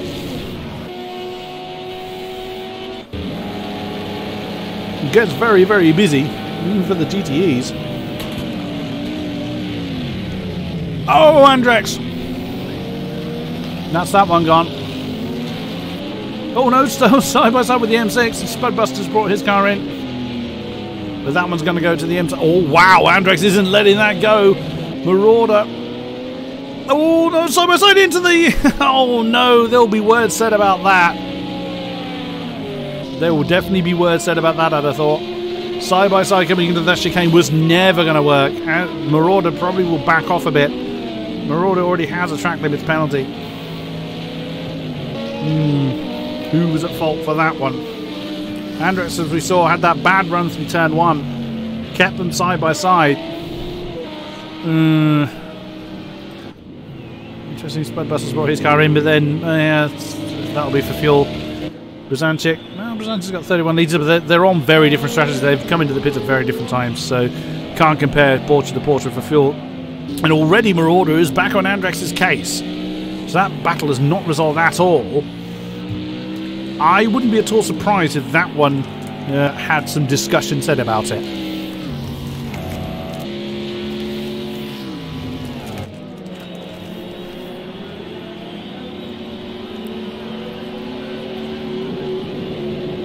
I now have toffee on my hands. I'm not sorry at all, because damn, that tasted nice. Less than 35 minutes to go. Oh, wow. Marauder's so close, but couldn't use the extra pace he needed. Let's get on board with the M6 again. Surely this time. Yet again, that slipstream's doing nothing for the M6 whatsoever. The Aston does seem to have enough. I mean, I'm told that the Aston is pretty quick in comparatively to the GTEs.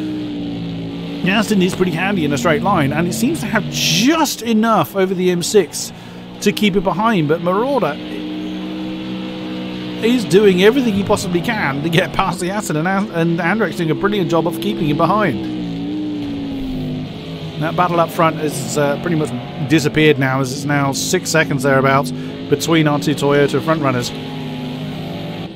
You two separated by not even 0.3 of a second. Onto the start finish straight again. And once again, Andrex opening up that lead. That's a lead, that gap rather. Who's going to be the last of the late breakers? No incident this time. Andrex keeping the car nice and stable. Let's go bumper cam. Let's see something a little different this time. Andrex possibly a little deep. Coming through turn 4. Through the chicane of 5 and 6, but yet again, Marauder needs to be right on top of Andrex at this point. There goes an Audi.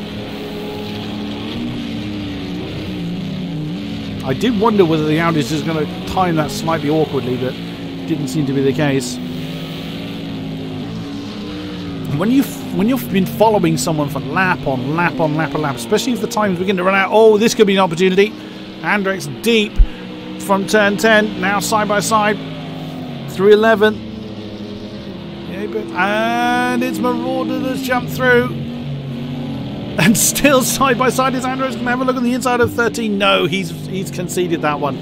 Finally, Marauder has climbed back up into 3rd. It's taken a long time. Andrex did a good job of defending that incident, of course, coming through the chicane on the back straight is likely to be discussed, I'd have thought. But Andrex coming back at the M6. Marauder feeling the need to defend. They're side by side coming into turn 1. And Marauder having to take the tighter line. But Andrex is not done with this fight yet. That is, I think that's the red LMP2, that's Astrid Aslani. It is indeed behind. But Marauder's built up 0.4 of a second between himself and the Aston as they come onto the straight. That is likely to be enough, but even still, Marauder positioning himself in a defensive position. He didn't want to leave that to chance. Certainly the BMW has the advantage in the bends as Lama Louis brings his car in with 7 litres on board. So not a great deal left in the Audi. There goes Astrid Aslani. Flash the lights as well to the M6. Andrex is keeping himself in contention though. He's not letting the M6 run away. Marauder can't just rest on his laurels. He can't just assume that he's got the pace advantage. But equally, Andrex is going to have to work for that. And that's exactly what you didn't see on board with the M6. Andrex now trying to jump to the inside of the M6, trying to keep the defensive line. That's going to be impact. The M6 slowed down much more than Andrex was expecting that. And now there was a slight flash of the lights there from Marauder. And there was actually sort of a flash of light exchange, essentially. Now, is Andrex? Yeah, Andrex letting him back through. They're kind of having a conflab on, no, you go ahead, no, you go ahead. And finally, the Aston of Andrex has gone into the lead. They were trying to give each other the spot there. That's why they were so slow. Well, Marauder feeling that the fault was not Andrex's, perhaps. Because there was an LMP in the middle of that battle, bear in mind. So that could have caused Marauder to get completely out of shape. Because it didn't look like Andrex particularly missed his braking point. It looked like but Andrex was very hard over to the right-hand side. Either way, they've decided amongst themselves. Bear in mind, they are in Discord as well, so they do have vocal chat as well. And Andrex is coming in the pits. Now, that I didn't expect. That Andrex feels he's got damage on the car.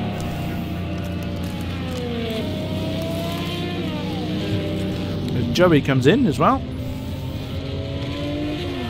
That's, well, you can see there's damage on the front of the car. It's obviously more than Andrex feels he can drive with, which is interesting. He had in the closing stages of the race 2 weeks ago, and that was very quick. Maybe he felt he didn't have enough fuel on board.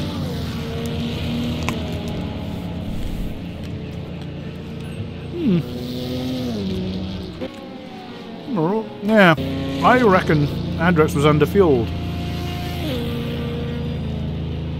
Because he's got the same amount of fuel as Marauder does now. Interesting. So either way, whether they were trying to abort and blame or not, that battle is long since done because Marauder is gone. Marauder is coming through turn 10 as Andrex comes out of the pits. An excessively long pit lane. Filter back into turn 1. Just behind one of the Corvettes. I think it's just gone past. Yeah. Well, we are in our final 30 minutes now.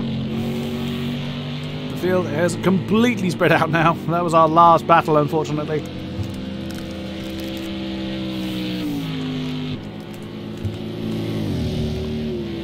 And the yellow Corvettes. Smolder, I guess. Yeah. So that means Smolder is a full lap ahead of Andrex now. So unless Smolder has a connection problem or some kind of major incident, I think it's fair to say that Smolder is going to be outscoring Andrex this time, which has, you know, championship implications. Smolder leading them. Well, implications is the wrong phrase. Andrex was hoping to outscore Smolder, even though he was fairly sure the Corvettes would beat the Aston. But of course, we finish in 2 weeks' time, the final round of the season. Where else could we possibly finish but at Le Mans? And apparently that suits the Aston better. There goes the Porsche. So let's have a quick rundown of our remaining 17 runs. Again, to be fair, we haven't lost any more since our early departees. Yorkie, I suspect, did not expect to be leading the race. Only person on the same lap as Yorkie is his own teammate, one tyre, so their team will score very well. Maximum points, of course, but it's just been really the only people they fought as themselves. Well, the odd mistake here and there, they've had it really easy. Colonel McCoy is in, with a nearly empty tank. Where's the other NP2s? 14 left for Atri Aslani. Joey was in not too long ago.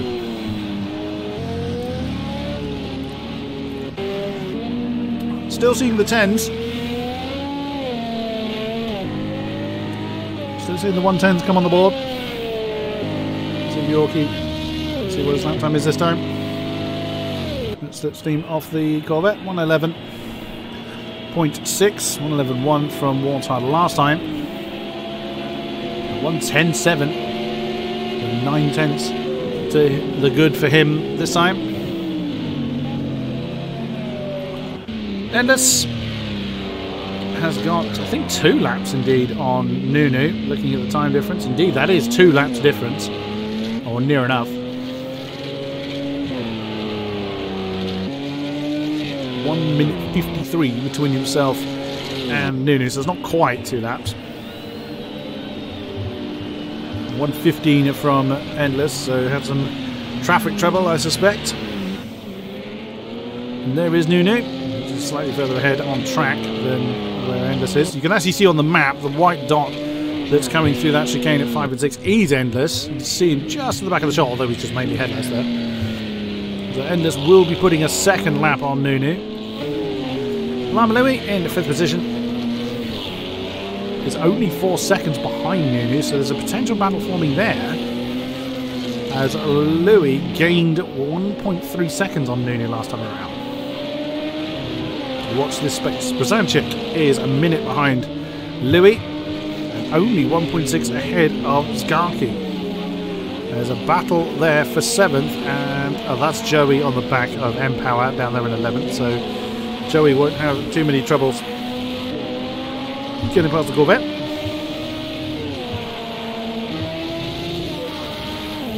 Less than 24 minutes to go from now. So still quite a few laps to do, but the timer is ticking down. Oh, that was Garki getting very... Oh, slight glitch there. And that's Skarki getting very, very out of kilter. Well, I think Brazanchik was a bit out of kilter. Skarki had to avoid an impact there.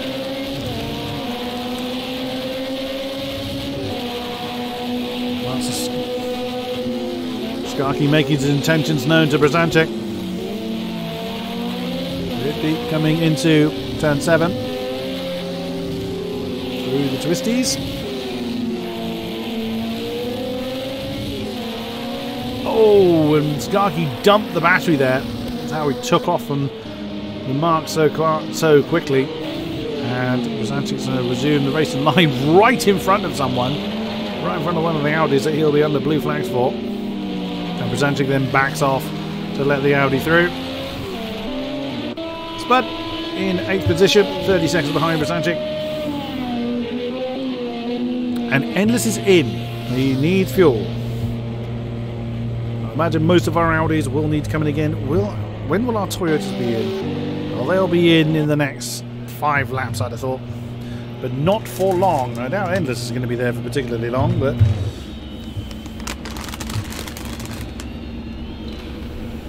it will be about half a tank, I'd have thought. Oh, maybe a full tank. The Aston, the Audis. Let's see how much he takes on. It's around about 50 litres, I think, for the Audis. 45, 50 litres, something like that. So, taking on 36. And that is Endless back underway. And Nunu. Where is...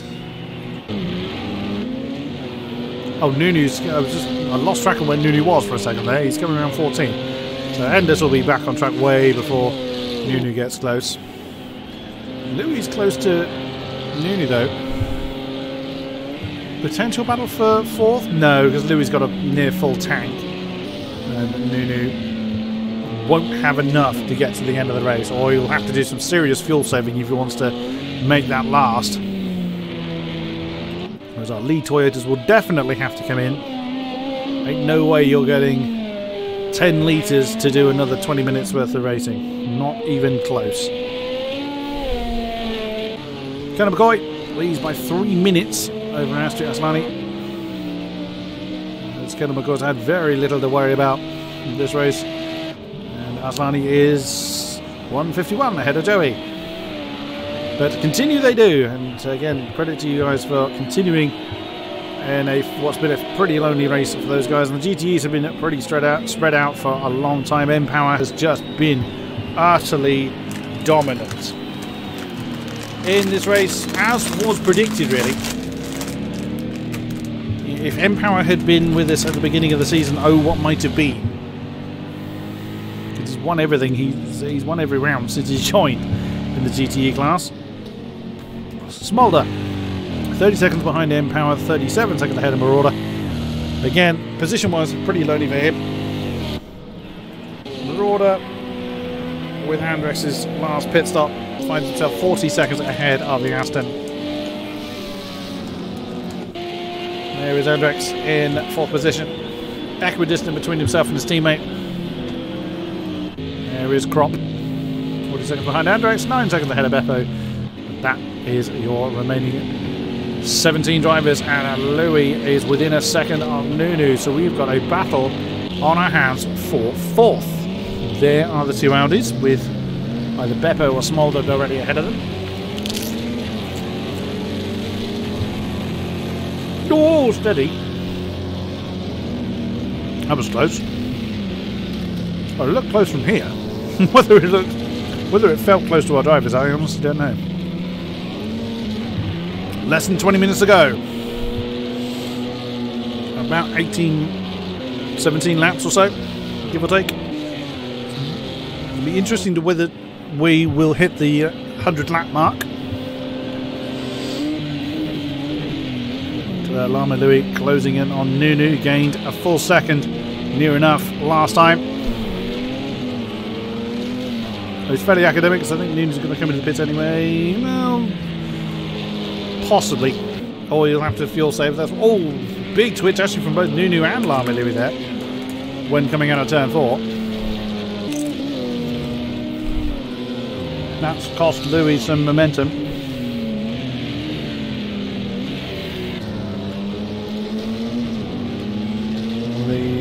Couldn't see who that was. It was one of the Astons. Andrex or Krop. Caught them at a pretty convenient time for Louis, because he'll just blast past Aston on the outside, but that's actually helped him close in on Nunu. Nunu was caught out rather. There's So we're coming up to turn 10. That's when he got stuck behind the Atom. There we go. Louis now, oh, nearly pushing the Audi through. At turn 13. Is Nunu going to defend? No, it doesn't look like he's willing to let him go. Wow. That just shows the difference in deployment. Nunu obviously had a bit more in the tank to try and deploy to defend against Louis as Asterix comes in with 1.4 left in the tank. It'll be a pretty short stop for him. Louis then on the back of Nunu, just 2/10 separates them. He's going for a smoother run through the chicane, going to dump the battery. Nunu was a little bit quicker to get the deployment done, but of course it depends how viciously they deploy. You know, they have to get the curve deployment down. Some people may choose for a shorter, more aggressive deployment. Some people may choose to kind of stretch it out a bit longer. Personal preference. Oh, and Louis was a little tight to the apex for 10. He comes past Empower and that distinctive blue Corvette. It's going to take a big move, I think, from Louis. No sooner do I say that. It looks like he was having a look on the inside of 12. Oh, and jumps on the inside of 13 instead. Wow. It didn't pay off, though. I think he had a bit of a squirt of Kurz there to try and get alongside his Audi compatriot. There's Marauder. And again, Nunu, well defended, remains in 4th. This battle's got some legs to go, I suspect. And also, Warntire is closing back in on Yorkie, so the battle for the lead may not yet be resolved. Louis is a little bit shaky, coming through 1 and 2. Just closed back in on Nunu. Here we go again. And there's that different deployment again. I get the feeling Nunu's got a much more aggressive Kurz deployment going on in his car. It jumps much faster, but doesn't last anywhere near as long. It seems to be working for him. It's certainly helping keeping Lama Louis at bay.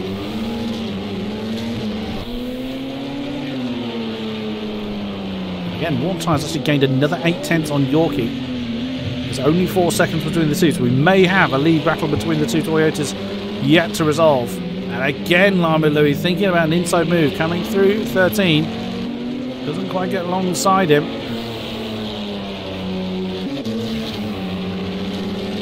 And whack, there goes. That's just how effective the Kurz deployment is.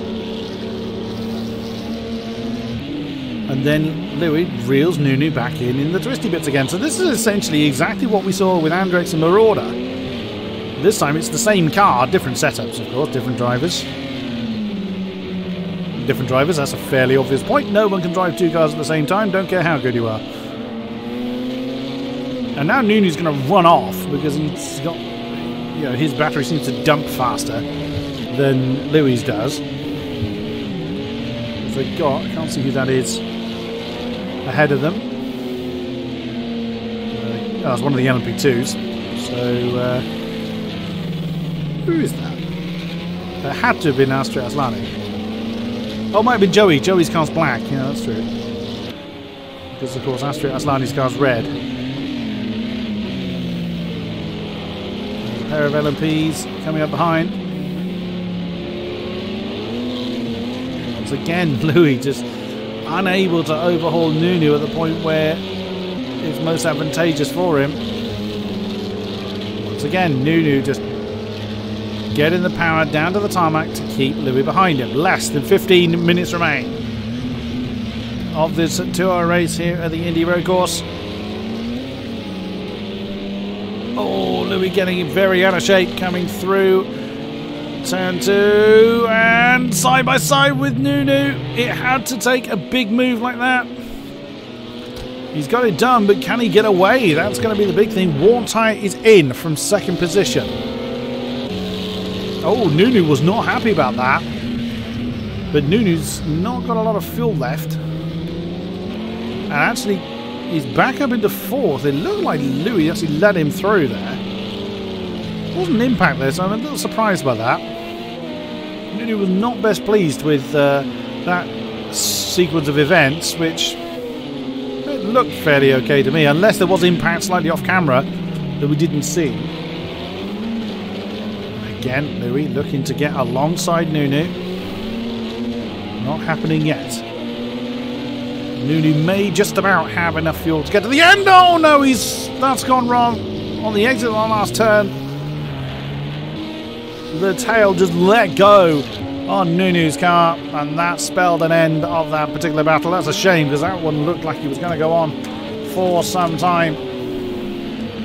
But alas, no. Nunu's lost that spot to Louis to the tune of about 3 seconds now.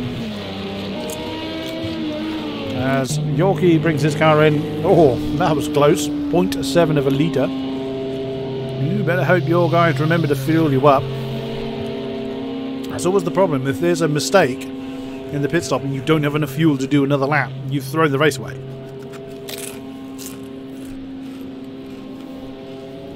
But we will see.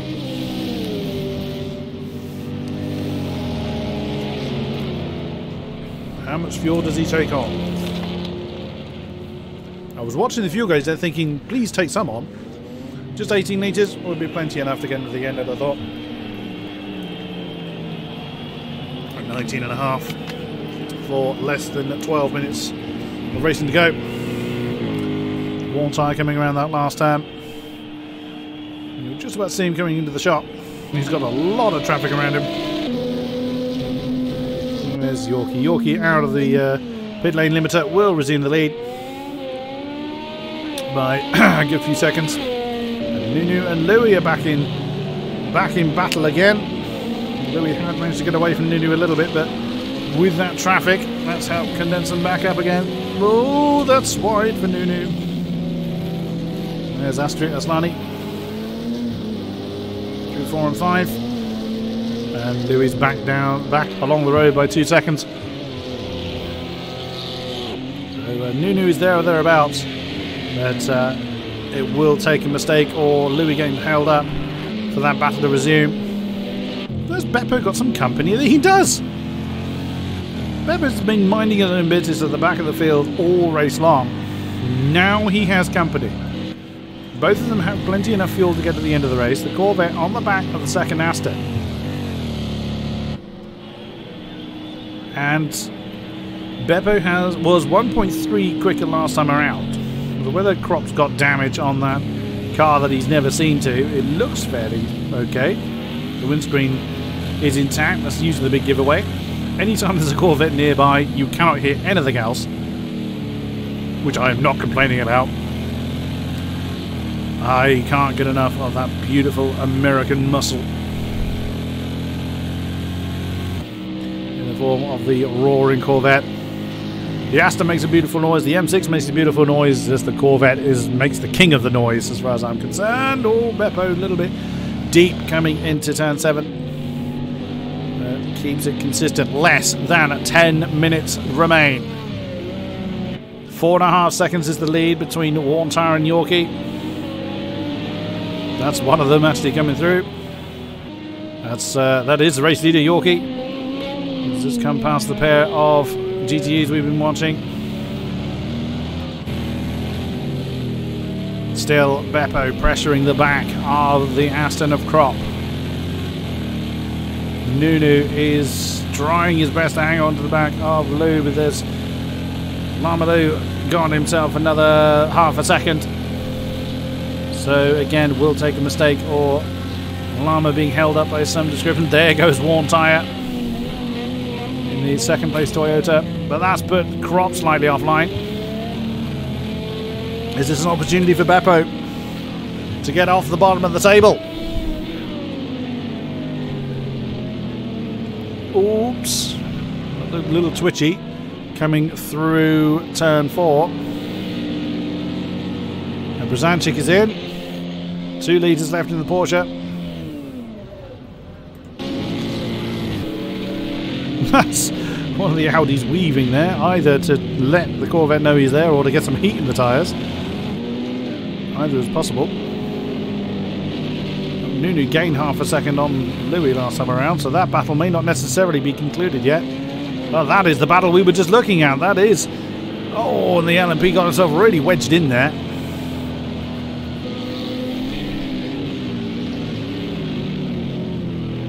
through turn 12 once again.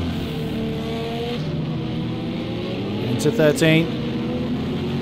An interesting line there by Crop. Beppo's had the pace to do something about it. Still sporting that damage. Well, visually anyway, he may have had that fixed ages ago. Oh, Beppo only a couple of tenths quicker than Crop. Only half a second separates them. Less than 8 minutes to go. Walkie and Yawn Tyre in this. Walkie and Yawn Tyre. That's. I said Walkie already. I'm not sure I said Yawn Tyre before. That was not at all what I meant to say. Yorkie and Yawn Tyre, and he said it again. Within the same tenth of a second, just 43,000 separating those two. Here we go again. Crop demonstrating that straight line advantage that the Aston seems to have that negates any kind of slipstream that any other GTE might get.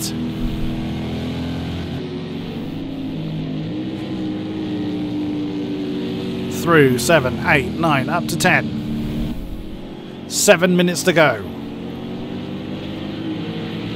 Nunu is staying in contention with Lama Louie, although he lost 1.2 seconds in the previous lap. He is still hovering there. 14.5 for Louie, 12.8 for Nunu. Gained a big old chunk of time there, nearly 2 full seconds. Beppo still on the back of Crop. It's gonna take a big move, same as we saw previously with Andrex and Marauder. And Crop is not feeling comfortable to try and... Oh, that was interesting. He looked like he was going to go for the defensive line and then returned to the racing line. That was a bit of an unusual one. Both of them 23.7. Beppo ever so slightly quicker by 41 thousandths. Into turn 4. This is not the advantage of the Corvette here. Where's Nunu in relation to Lama Louie? That's around about a second. There they are. Less than 6 minutes to go. Oh, that's Marauder. That's going to squash these two up because Lama Louie had to get out of that. Otherwise, he's going to pine in the back of the M6. Side by side, indeed, the M6 and the lead of these two Audis. That's helping Nunu keep up. And he's gaining. He's gaining. And there he goes. And he has got Nunu's back up into 4th. Louie just getting caught up with the traffic there. See if we can look on the inside at turn 1. Not quite. Oh, Nunu was slow. Nunu was very slow coming through turn 2. And wow. Look at that. Oh, bit of door banging going on between the two. Nunu not happy about that. And indeed, Louie letting him back through. Nunu didn't feel that, and a flash of thank you back to Lama Louie, but don't assume that battle's done. How's Beppo doing? Oh, look at that, just like jump back to Crop and Beppo. They've swapped position down there at turn 3, or turns 2 and 3. Aston is going to have the straight line speed advantage. Looks like Louie's lost the back of Nunu for now. 4.5 minutes to go. Here comes the Aston of Crop. This was nothing more than bragging rights, really. Oh, and Crop's overdone it. He caught the apex of turn 7 pretty hard and just totally threw the balance of the car off. And that is that battle between himself and Beppo done. Let's jump back to then the battle for 4th. Nunu leads Lama Louie by a second. Less than 4 minutes to go. I don't think we're going to quite hit the 100 lap mark, but we're going to be close. Don't think we'll quite hit it. Streaming on down to turn 7 for these two. Lama Louie piling the pressure on once again. Bear in mind, these guys have been going for over 2.25 hours now, including the qualifying, and Nunu getting very out of shape. Louie looking at an outside move through turn 10. He can't hang on to it. Turn 11's too long for that.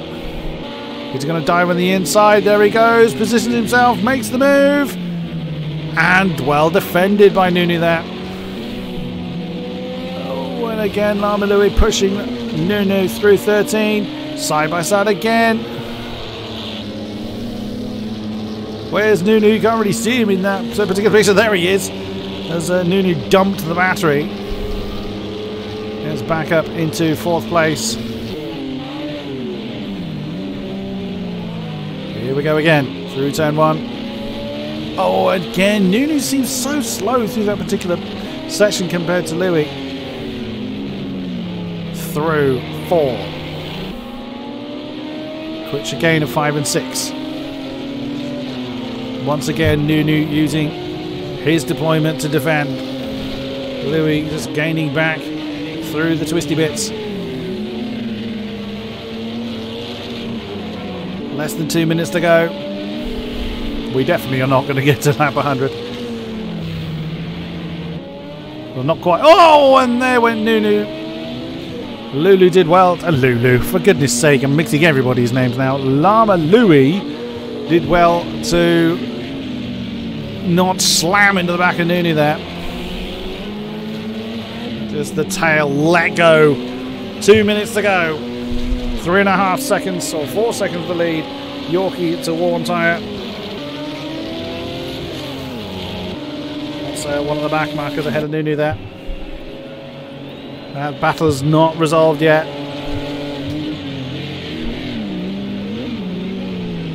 Into turn 1 yet again. 90 seconds to go before the checkered flag falls. Where is Yorkie? He is coming through at turn 11. He'll beat the flag quite comfortably. Through 5 and 6 again. Lama Louie is back behind Nunu again. So Louie's had his own problem because he's 2.5 seconds behind.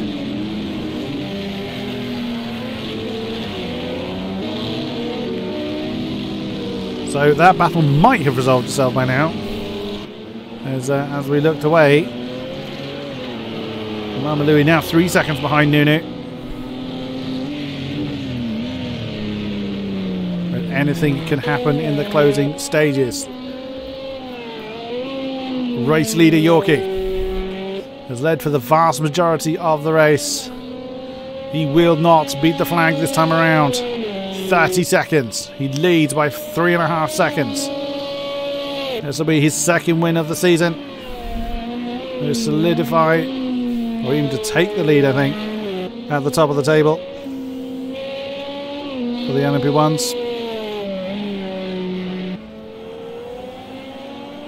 But it's certainly put him right up there. There's only 10 points spread between 1st and 5th, Yorkie being 5th.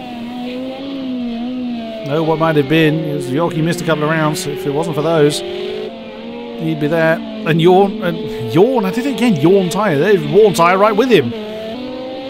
So they're going to come across the line, but the checker flag is out. Your winner here at Indy Road is going to be Yorkie for the Toyota team with his teammate in very short succession. Worn Tyre takes that second spot. Oh, that's a very battered Audi there.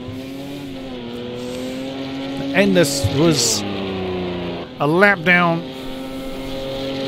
Was down in last. Battled his way back up to 3rd. He will take that final podium position. Where is everybody else? Of course, it's difficult to track everybody else. Our winner of the LMP2s, we barely looked at anyone in the LMP2 class, is Colonel McCoy. Astri Aslani will take 2nd. And already over the line is Joey in 3rd. Then our GTE lead has been this man and will be this man. He could come over the line backwards from there and still take the win. But it is going to be the Corvette, the blue roaring Corvette of BMW M Power. A dominant win. And Smolder is indeed already over the line. So, by a full lap at least. No one on the same lap as M Power, and Endless has very little car left, and that is everybody. So your confirmed finishing order: Yorkie takes the win from Worn Tyre 2nd, Endless 3rd, Nunu 4th, Lama Louie 5, Skarky 6th, Spudbuster 7th, and Brezantic in 8th. Your LMP2s, Colonel McCoy, what's happened? Joey, GTE, BMW, M-Power, Smolder, Marauder, Andrex, Beppo, and Crop. I doubt the penalties did anything to adjust the positions. Spudbusters perhaps, but no one else. Oh, wow. I think it is only fair that we see who wants to talk to us. Ah, yes, we have people making themselves ready, making themselves available to have a chatter. I think it's only fair that we do so. I don't always do this for the Endurance League because they've been going so long, but actually we have quite a few people. Let's drag them over. And yet again, they've all been very quiet and spoiling my fun when I drag them over. Well, who do I talk to first? All of you have some amazing story. Colonel McCoy, it must have been pretty lonely for you in the LMP2s. How was it for you? Yeah, unfortunately it was. No, it was nice to be overtaken by the LMPH and have some work to do on the GTs, but yeah, the LMP2 class was no work today. I mean, how were you feeling ahead of today's race? Unfortunately not so good, because I missed about 3 or 4 races, so I won't be able to contest in the next races probably. I was just hoping for a nice contest with Jenny today, and I will hope for that as well for the next race. Just have a nice battle, and that's it. Fair enough, great job, well done. Well, 2 people we were watching battle for quite some time, and I'm intrigued to hear what they have to say. Let's come over to 5th place, Llama Louie. Oh, there we go. Oh my god. Bit tired, aren't we? Just a bit.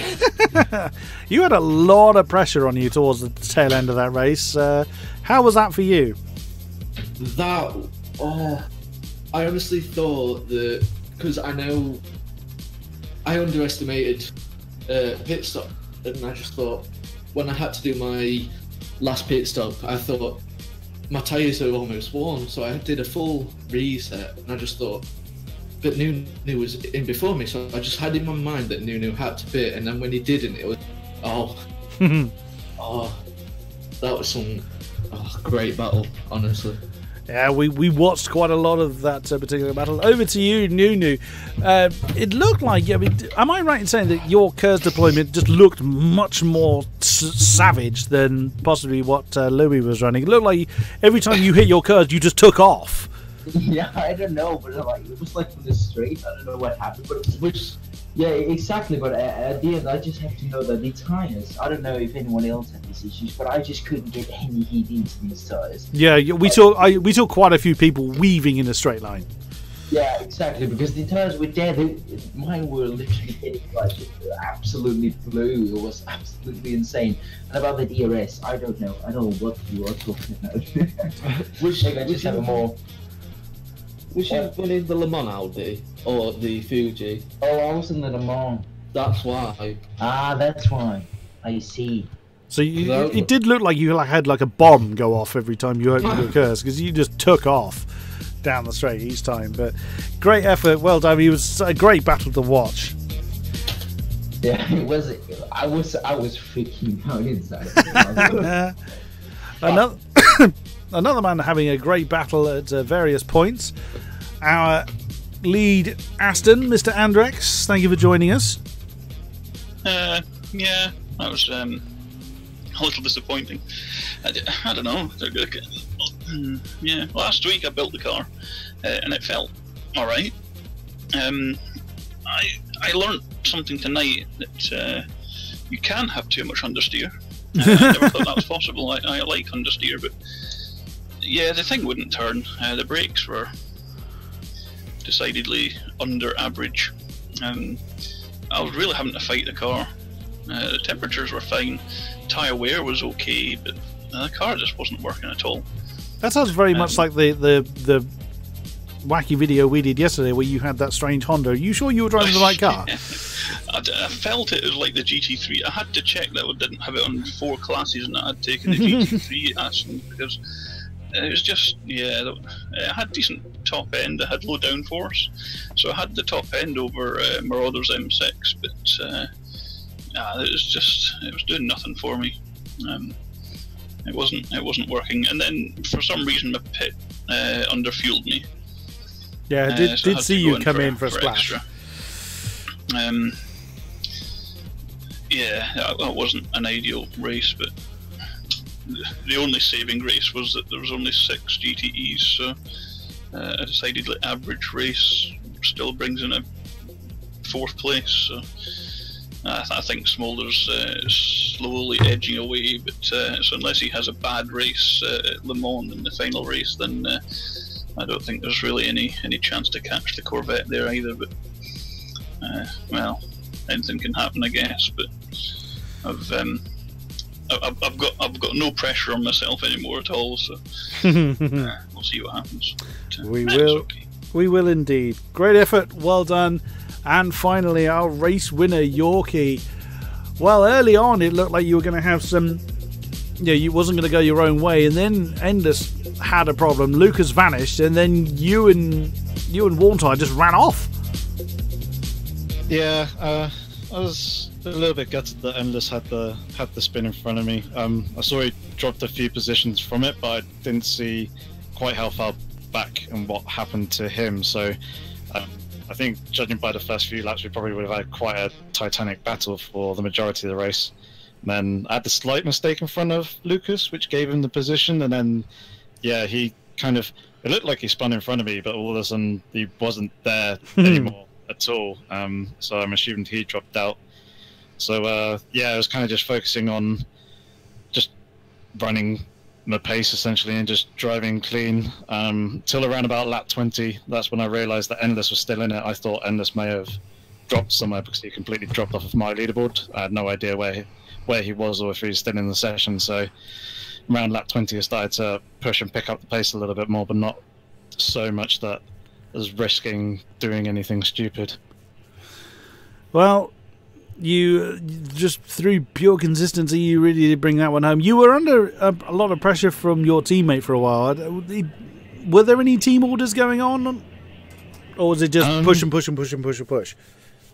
We haven't discussed anything since the second race, I think it was. But we had a bit of a battle at Daytona. We said after that, if either of the other one wants passed and knows that they're definitely faster, then to flash the lights.